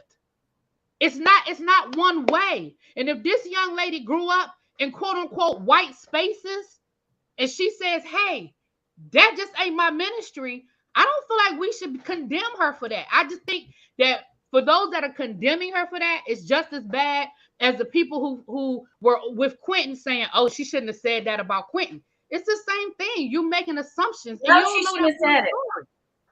She shouldn't have said it. And she shouldn't have said that about Quentin, because that's how it all got started. You did lay some facts out. Like, we know that a lot of people viewed MLK, Malcolm X, like some of our movers and shakers. We know they viewed them as radicals. That's not for dispute. And we can't draw a parallel between her and them. And we're not even talking about black activism. We're talking about black livingism. Us being able to operate in the same spaces without prejudging each other based on our own traumas. Girl, you 30 plus. Don't put that stuff on that man, and don't put your issues and don't project your issues on these other women that got to come to the line. But so y'all projecting on her? No, I'm being critical of what I saw on the show. She projected on them. She brought this energy to begin with, and then she was so shocked and appalled that anyone would question her blackness. Like, let's be real about it. You can't throw stones and then hide your hand, or be mad when somebody throws a stone and crack your glass. What you mad for? You dished it. Take it, sis. And you talk, and I can say I am in a professional athlete space. Might not be football players, but it's basketball players. And I can tell you what she's saying, that's fine. And it's true. I can understand that. But on the majority of the teams that we were on, the black team members have black wives, and we were operating in these same spaces. So it's unfair to just say this entire profession of men. I never said that. Are an archetype. Like, yeah, to say wives that, are black. I'm not saying that But you're saying it. I'm saying that is what she's projecting. And Ty, I don't know. You know, I wasn't married to a football player. I was married to a basketball player. We know the NFL and the NBA like that. That's two different levels there. So let's keep it above. Secondly, I'm gonna say this: when she needs to go and blame the aunties and the grandmas who lied to her and told her that she was speaking proper when she was speaking correct English. Are you grammatically correct, or do you just have a different accent? Because a lot of people from California, a lot of people from different areas of the country, they'll be like, oh, you're speaking proper because it's an accent. It's a different accent. Do you understand what I'm like? I know y'all get it. Like, you need to be mad at the people that try to hold you down and try to keep you, like, make you feel insecure about you being educated by saying, oh, you're proper, like trying to distance themselves from you. That's not on us. Don't put that on us. That's not fair for her to do that to people. And then the reason why it's not fair for her to do that to people is because you turn right around and be offended when somebody throw it right back on you. That's what I have a problem with. Nobody's saying all black people got to be activists 100% of the time. There's people got to operate within their personalities, within their convictions, right? Is different spaces for different people. But what she did, and then how she tried to play victim, is some bull. And then she doubled down. I think I'm the closest one to white here. I have the closest proximity to white. Again, why? Because a lot of people, they got people that's biracial. They got people that have more of a proximity to white than you. just because you grew up in places and spaces that was predominantly white, where you're raised by white people. Like, what are you talking about? Like, it's just so ignorant to me. I'm done. I'm good. Can you give Marie the link? Because he said that the conversation actually started at the hold down. Thank you. That's all I wanted to know. So I feel like that's on the production. I needed to hear that conversation. Marie said he'll explain if you drop him the link. I don't know if you want to or not. It's getting late, but if you could for a few minutes, I would appreciate it. Because I hear you, Stacey, and it is what, like I said, I said my piece. I'm done. Marie, I put the link so you can join. Whoo, child. I need to go pop some. Girl, I don't pour me a drink. I don't know. I think it's a. Y'all know I really just drink out of wine glasses because I like drinking out of wine glasses. I always do. Always. But and it's juice. Y'all know I always drink juice, but I had to go get me some wine. I said, "Oh Lord." Where's the link? I think it's a. Yeah, Mari is coming, right? I think it's very difficult to try to explain, especially based on your different perspectives and upbringing and stuff. Like, I understand what she's saying, right? I may not agree with everything that she is saying, right? But I understand what she's saying. She may not have said it in a way, you know, sometimes, you know, your brain finishes things for your mouth. I also get prejudged. Like, I can say something simple around my Miami family. I could say something like, hey, my father's waiting for me at home. Just something like that. Automatically, they're going to be like, you're not from around here. You soft. You've been hanging around with white people your whole life, right? I'm 46 years old. This is what I've been going through for 40-something years, right? So when I hear her say like something like, I am the closest thing to white, I'm not taking it as she thinks that she's above everyone else and her proximity to whiteness makes her better than everyone else. I'm taking it as, you know, based off of her experiences, she's probably been getting clowned for the way that she talks, for the way that she acts, right? And compared to what she's seeing from the other Black women in the room. All right. That's one view, Ty, and I can respect but that. But that's view. what I'm saying. That's what I'm saying. That's only one. The other viewpoint you refuse to listen to the other. I've been doing nothing but listening to you. I've been nothing but listening, and like I said, that's one viewpoint. However, as a Black woman, as a fair complected Black woman, I've heard one too many times that I was pretty for a Black girl. And I think this is the same syndrome that she has. I processed it. I was offended. I took it a different way, maybe because of how I was raised, because I took it as an insult to my mama or whoever else they didn't feel that was pretty, or they didn't feel that could articulate themselves, or whatever the person.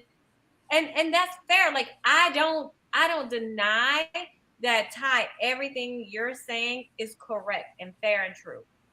But there's a whole nother side of it too. And I don't doubt that she's dealing with some type of trauma from it. But I honestly feel like she's been told, oh, you're pretty for a Black girl, like it's a hierarchy of Black women.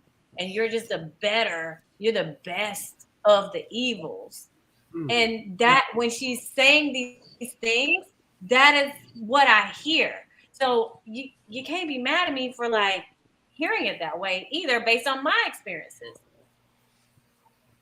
Shout out to Marie. Thank you so much for joining us. Thank you. No problem. Thank you for having me. Appreciate y'all. Just real quick, because in all honesty too, I don't like how the edits are crazy. To your point, sister, I know earlier you said something about like, you know, where's the conversation coming from? It's not even like making sense as to what we're even talking about, right? So to some people, it can look like a form of bullying, and I don't even like that part. As if I'm like the gatekeeper or the person that has to look through everybody's Black card and decide if you're going to be able to make it through. We're in a competition, not a competition only, but we're also trying to meet people to say, hey, is this the person that I want to date, the person that I want to deal with? So I want to see if your outlook on life, is the same with my outlook on life. Do our lifestyles match? Are we equally yoked? Things like that. I'm cognizant and I'm aware that I am too black for the average black, not just Kira, just the average black. When I greet people, I do say hotep. Some people make jokes or make laughs. I consider myself a Pan-Africanist. I have a whole nonprofit organization called Black. So everything that I do, I govern myself in a real, very, very proactive, a small percentage of Black people, very lifestyle, right? And so, my question, the conversation started at the hoedown. And then that's also part of the edits where a lot of people haven't even seen me and Kira talk. Me and Kira didn't even actually have our full first conversation until the brunch mixer that we had, not the mansion mixer. We didn't even talk. I think we might have said hey, hi, my name is Marie. I'm from Dallas, born and raised. And that was legit it at the actual mixer, right? When we first met everybody. We didn't actually have our full conversation until the brunch mixer. And that was brief because you're still mixing and mingling with everybody. And they only showed y'all 4 or 5 minutes of it. When that was a whole another 14 hours something filming. Our next conversation that they didn't show, they showed me say, hey, would you like to get up and go, talk at the stair date where we had the group date? It was the 3 guys, the 3 girls. They didn't show that conversation. But the conversation where I was like, I don't think a connection would work between me and Kira was at the hoedown. We were standing over by and we were feeding the cows. Me and her, we were just talking and, admiring the, the nice ranch owned by Black people, So the conversation, we're on a Black network. We're around successful majority Black people on this cast, doing well for themselves. So as the cameras get away, they pan away from us. Kira tells me, she was like, hey, I just, don't feel comfortable around large groups of Black people, and I was like, what? Huh? What do you mean? Explain, what do you mean? Well, she kind of went down a line of different things that maybe she's dealt with or how, maybe large groups of Black women, because I've heard these things from other Blacks before. So this isn't foreign, so it was just a way. And I was like, well, if you don't feel good or feel comfortable around large groups of Black people, just a regular Black person. We're not talking about your Marcus Garveys, your Denmark Vesey's, and Nat Turner Blacks. We're just talking about just Ebony, Brittany, you know what I'm saying? And she was like, yeah, due to, maybe people misjudging me, things like that. So we get back to the lounge. We have a conversation. I was like, Tommy, I think, I might be too Black for her. They didn't show that part.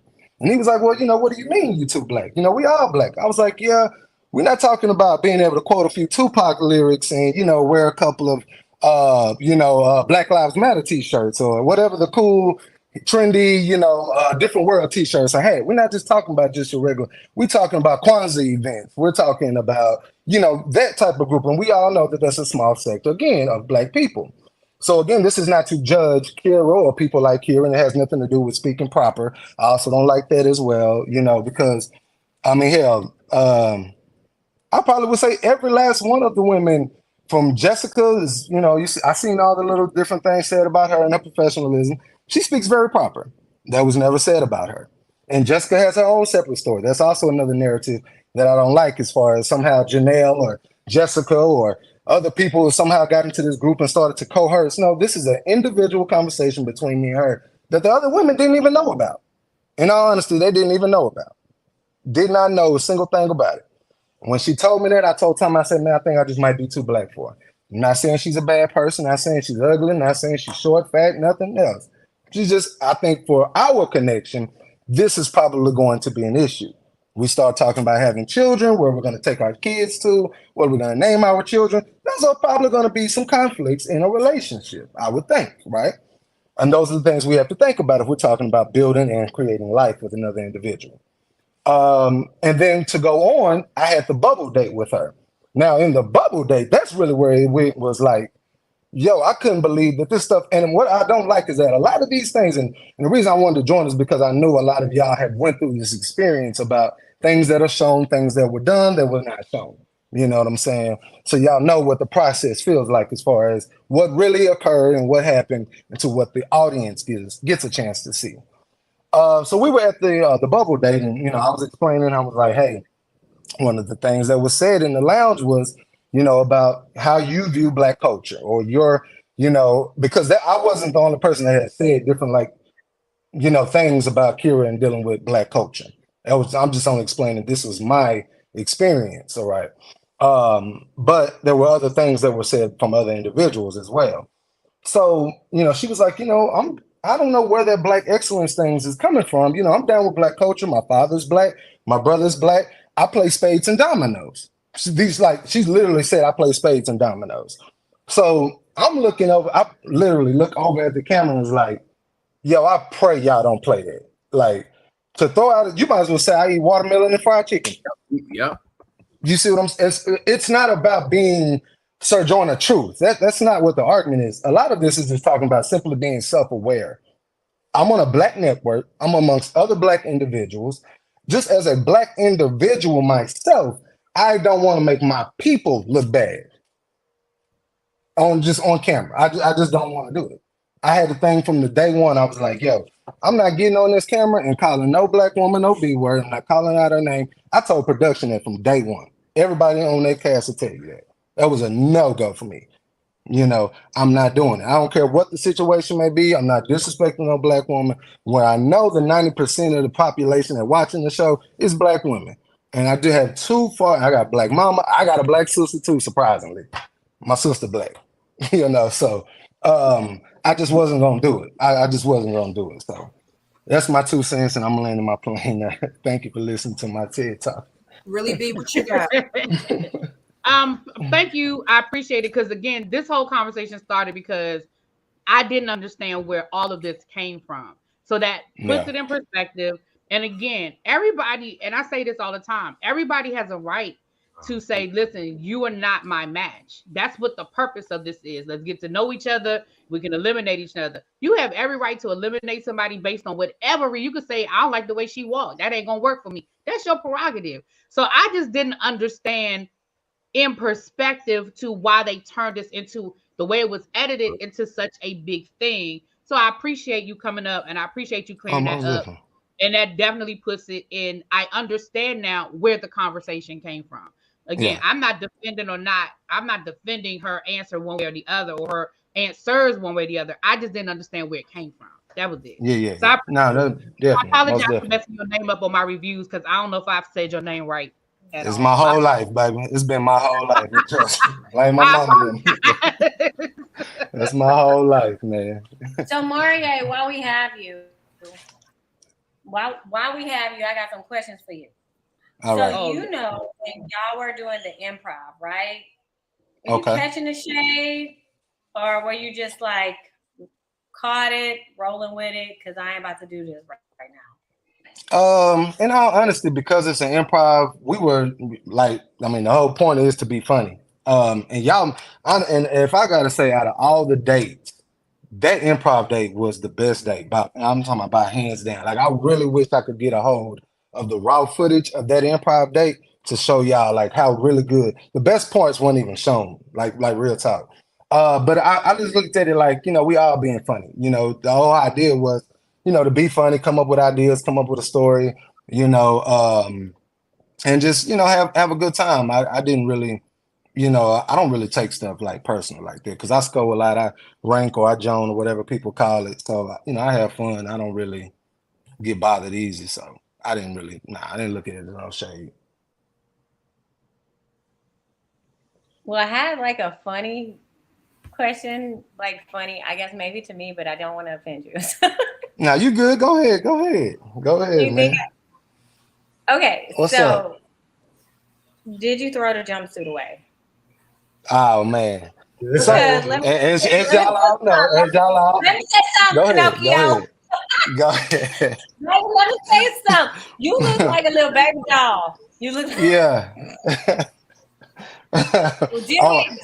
Trust me, I've been seeing this.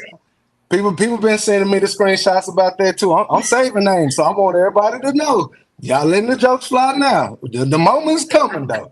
You better sweep around that door because I love the petty world. So I'm just letting people know ahead of time. Just get ready for that report button. But so like y'all know though, in all seriousness, it was, man, I ain't gonna even lie to you. It was at one point I probably had 40 outfits in my car. Like no lie. I was going from car to car. I was moving clothes. I was a moving closet. And our stylist or whatever you call them, you know, I had like 2 or 3 different outfits, but because we had so many restrictions with brands and, you know, stripes and dots and all this type of stuff, like even the white shirt, I was just planning honestly to have on just a plain white tee and my chain. That was the only point. And he was like, "No, well, you can't have the white shirt on." And I was like, "Well, I don't have nothing else to match my Jordans." It so happened those are the only shoes I had. So I was like, "I don't have nothing else to match my Jordans." And he was like, "Well, you got to put this on." And I straight took it out of the bag. Straight out of the bag. I had to put it on. I said, "Bro, this is too tight." I said it. I told him, but I was like, "Hey, I don't have nothing else to wear with it." So I went with it. Mario, you think the only problem was that it was too tight? I didn't even notice that it was tight. I didn't even notice that it was tight. I just noticed that it was like a scene from Wizard of Oz. Like, oh, look at. Okay, all right. No. The lollipop skill.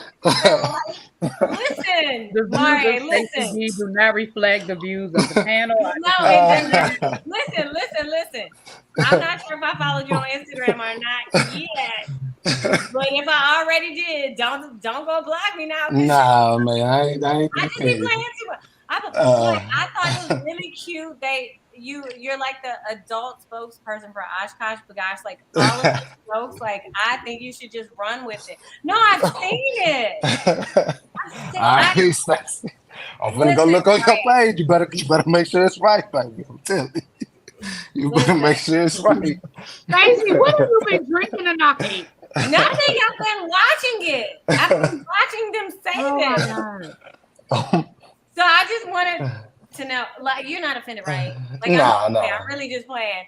I wanted to make a joke of it because people were like going ham on you. I've been saying it. I'm telling you, I see it all. I see it all. You know, I see it all. They think Black women can't soften stuff up, but I'm just softening it up.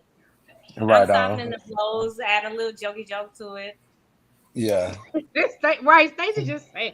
All right, no more. They said I gotta mute myself, Mario. My bad, fam. They said lock me up.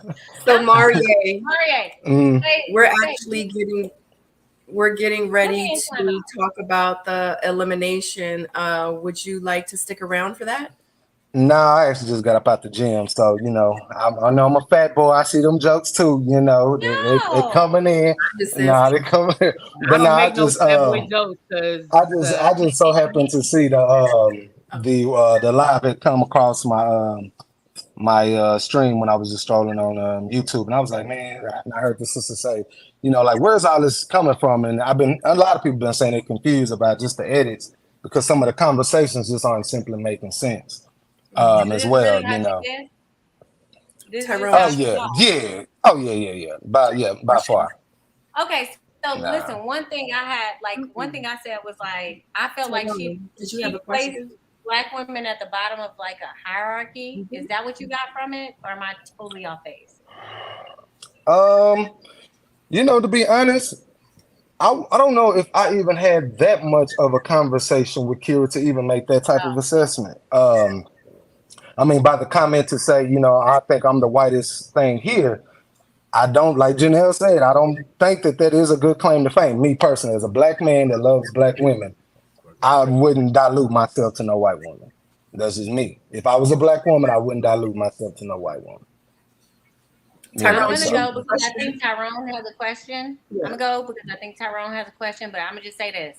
Don't be calling yourself a big boy or nothing, because the women like people that can pick us up and throw us and catch us and stuff. Don't be doing that to yourself. Listen, buddy. It's not real with yourself. I've had a lot of struggles in life. That ain't one of them. Getting a woman was never one of them.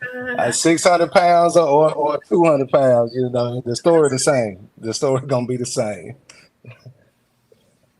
Tyrone, what you got? Yeah, sure thing. Marie, thank you so much for the clarity, man. Yes, sir. And welcome to the family. Yes, sir. You know, we're happy to have you. I had a couple follow-up questions. I wasn't trying to take up too much of your time, but you talked about, you know, how important the movement is for you, and you know, you love Black women. So I did have a couple follow-up questions. Would you date a Black woman that has dated outside of her race? You know, that's a question and a conversation I've had in real time. Possibly. Because I do believe in forgiveness, you know, for us all, you know, redemption for us all. Again, I believe we get to, you know, level of consciousness or self-awareness at different stages, right? Where some people might be born into it and they've had this appreciation, you know, for their culture and for their people since day one. Some people's time, you know, become later, right?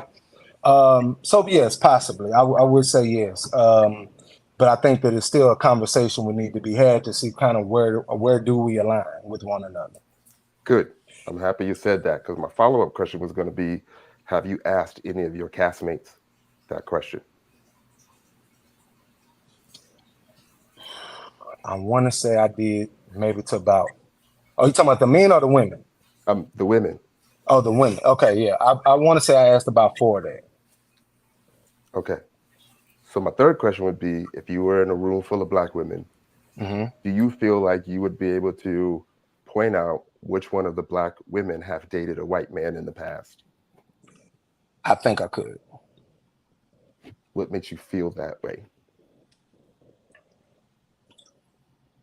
I always say that there's a certain level of rhythm that we have, because I don't like it in the sense of, well, there has to be, you know, locks and dashikis, and because we're not really a monolithic people and we come from all areas of the globe, literally.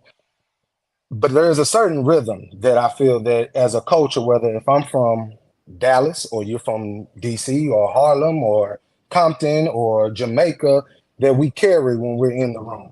I have this thing about bundleism. You know, you can tell almost a woman by the inches and the type of hairstyle that she wears, how often that she might wear it, how she presents herself. Black women have a very strong self-awareness of like just their look, right? You know, having undergarments on, especially a lot of women that might have been raised by their grandmothers. There is a certain, when you're really like ingrained in your culture, you can tell that this is not just a once, you know, I'm not just doing this because I'm going to an HBCU right now. This has been my life of how I live. And I can feel that off of another individual most of the time. You can also tell by the way that some people talk, certain words that they say, certain areas that they may come from. So I think it's just a certain rhythm that I feel. I can't point to one specific thing, say, oh, just because she has locks, that means, you know, she ain't never dating a white dude, because that's just not true, or that she has natural hair. It'd be the same in reverse. Just because she has bundles doesn't mean that, you know, she has dated outside of her culture. She might have never touched outside of her culture. I just think it's a certain rhythm, though, that you can honestly feel by holding a conversation, probably 5 minutes, or like I said, by just a simple look. You can just tell how they carry themselves, if they have or not, or if it's even a possibility of a thought. Like this has probably been somebody that has been thinking about possibly dating outside of their race. All I got. Again, thanks, man. Thanks for the clarity. Yes, thanks for adding your perspective. I know, me personally, I'd love to have you on again. Yes, sir. Yes, sir. Anytime. Yes, sir. Most definitely. Thank you so much, Mari, for joining us tonight. I appreciate you. Thank y'all for having me, family. All right. Have a good peace. night. Okay. All right, guys. So, because we need to get ready to wrap it up. I'm exhausted. I got to go to work in the morning. So Kira and Janelle actually get into it, and it was too much to go back and forth. At the women's lounge, when they're discussing their connections, who they're connected with and who they're not connected with. So I'm just going to go ahead and play the clip. It's literally only like a minute long. And then, yeah, that's what we're doing. Ow, dog. That hurts. Oh, sorry. I thought I was on mute. I'm sorry, guys. Sorry. Oh my gosh. Hold on.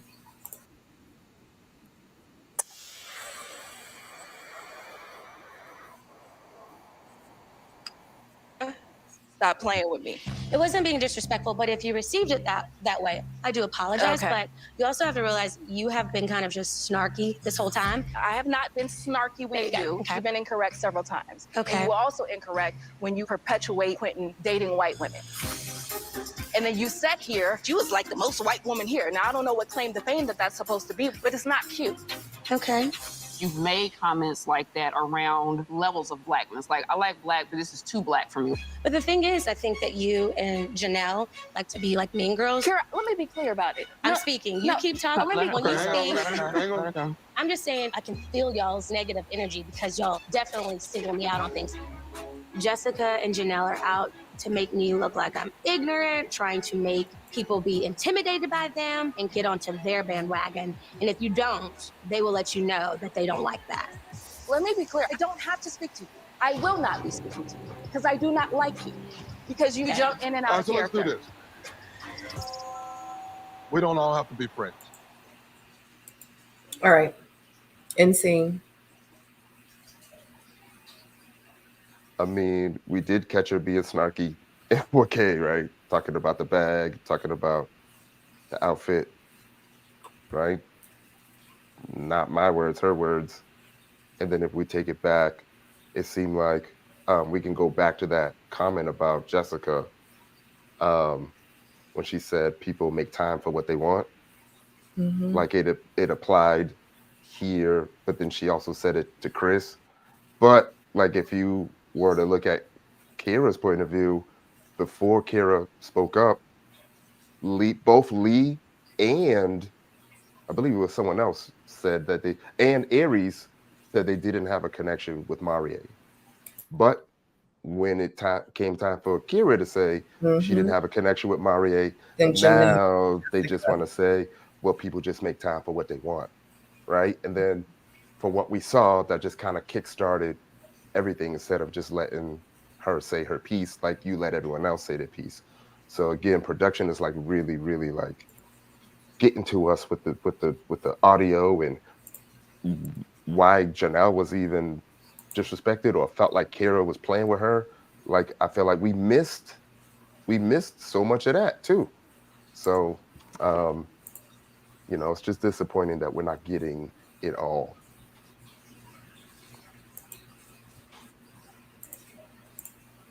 Anybody got anything on the Janelle and Kira conversation? Yeah. Go ahead. Oh, go ahead, J-Dub. Go ahead. Okay, I'll keep it short and sweet. Janelle is the true black activist. I totally agree with her. Just saying that in a room full of black people, I felt insulted. That's just me. However, I think she put a little bit too much about like not liking her and not speaking to her. I thought that was a bit much. It was getting like way too personal. But that kind of those types of comments in front of everybody can be dismissive. It can be offensive. And granted, you can have your own opinion, but you do have to read the room, or you should. So that's all I got to say about it. All I'm gonna say is I agree with Ty. Janelle, again, this is a conversation of you can blame editing, but if you said it, you said it. You absolutely have been shady, made snarky comments from episode 1, and I don't understand. Like, again, in that moment, whatever, I do think some things were taken out of the conversation. It did seem to escalate. But Janelle, you are a mean girl. That's my opinion. I think you are a mean girl. I think you are unnecessarily shady to the other ladies, and I'm just not understanding where it comes from. I just don't get it. So, yeah, that's how I feel about it. Stacey B. Well, y'all said everything. I don't have nothing to say. Let me take Stacey B go. One thing I forgot to add on. Like I said, we're gonna go back to Lashia Lou's comment, like when she posed that question. Did I say that or I didn't say that? Oh no, I thought I didn't know who you were saying that. Oh, okay. Yeah, when she posed the question to Ty, well, if somebody says, "Hey, Ty, well, you look criminal," you may be okay with somebody saying that to you. Somebody said that to me, I'm offended, even though I'm not a criminal.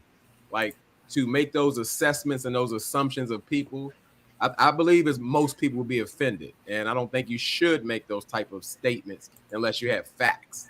The same way.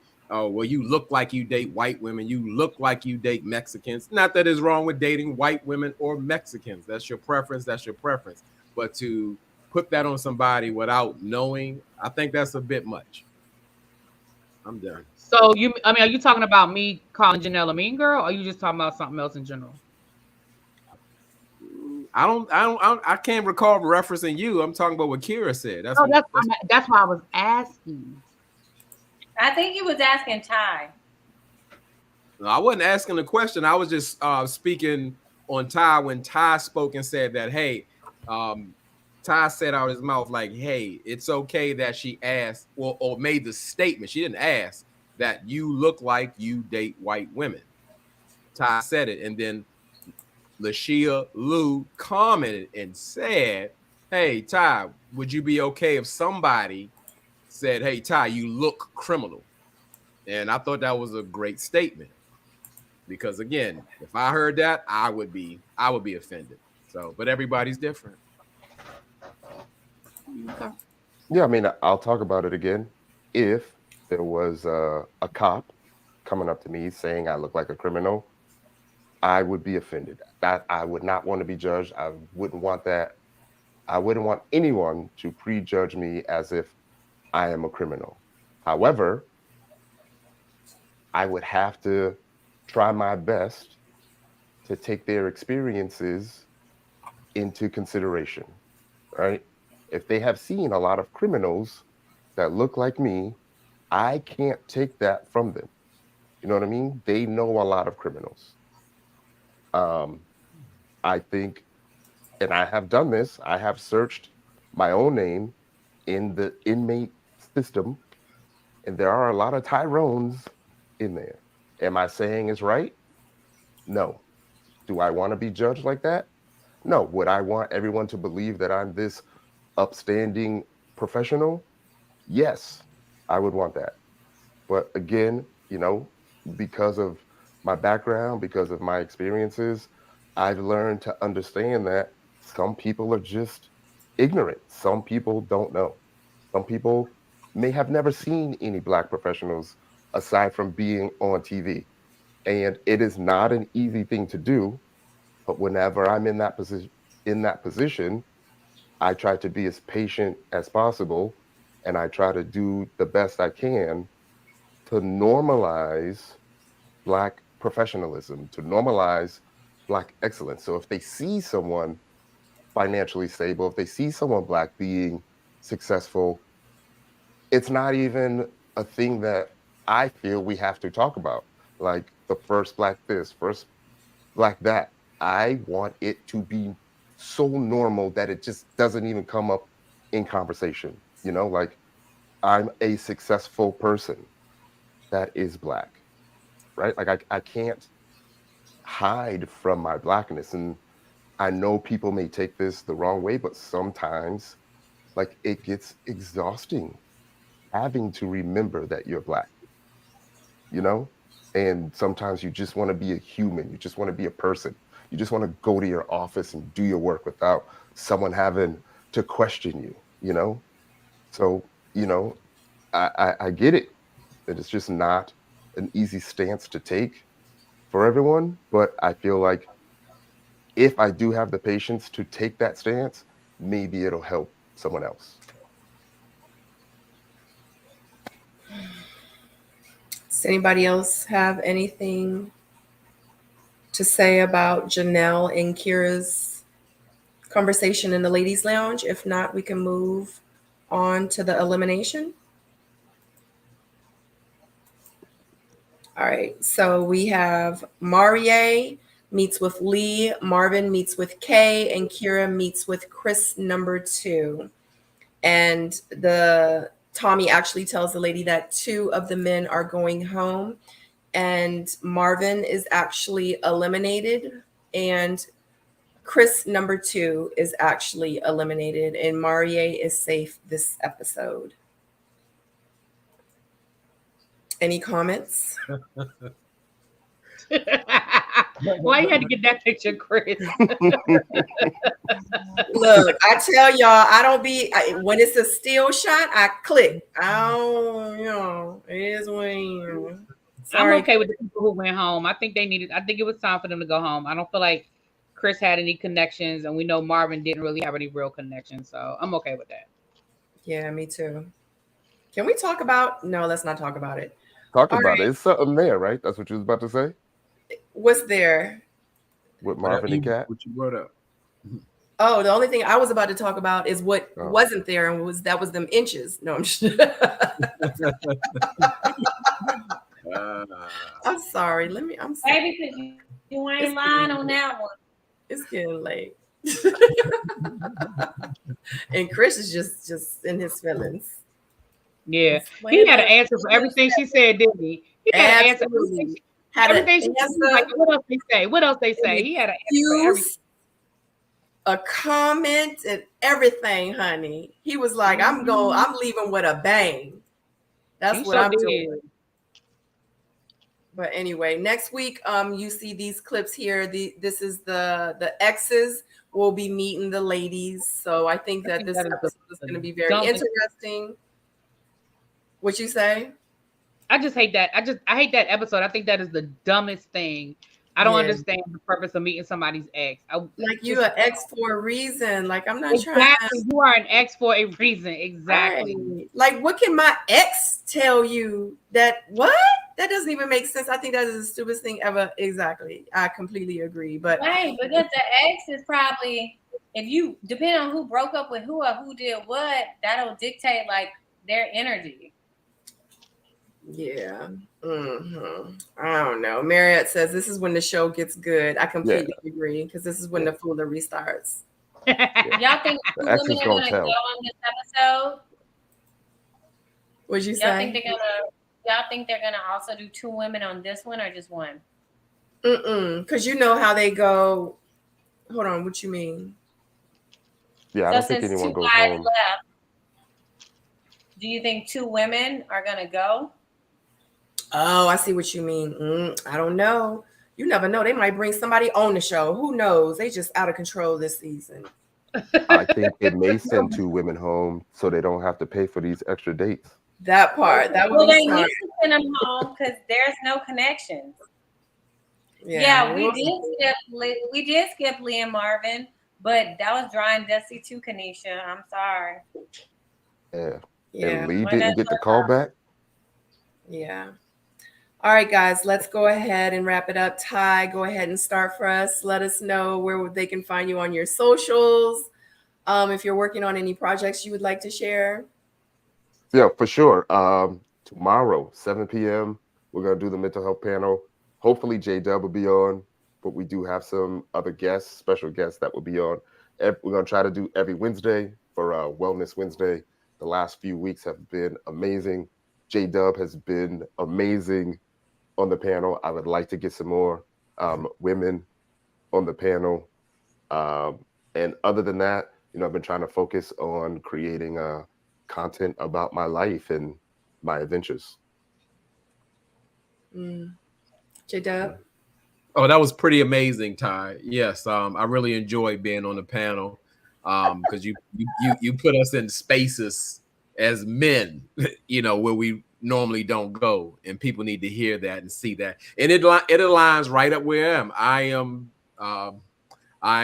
I'm open to my emotions. I can speak freely on how I feel with no problem, and like I said, thank you for opening up that space and getting people to understand without putting, let's say, stereotypes or what should be for men.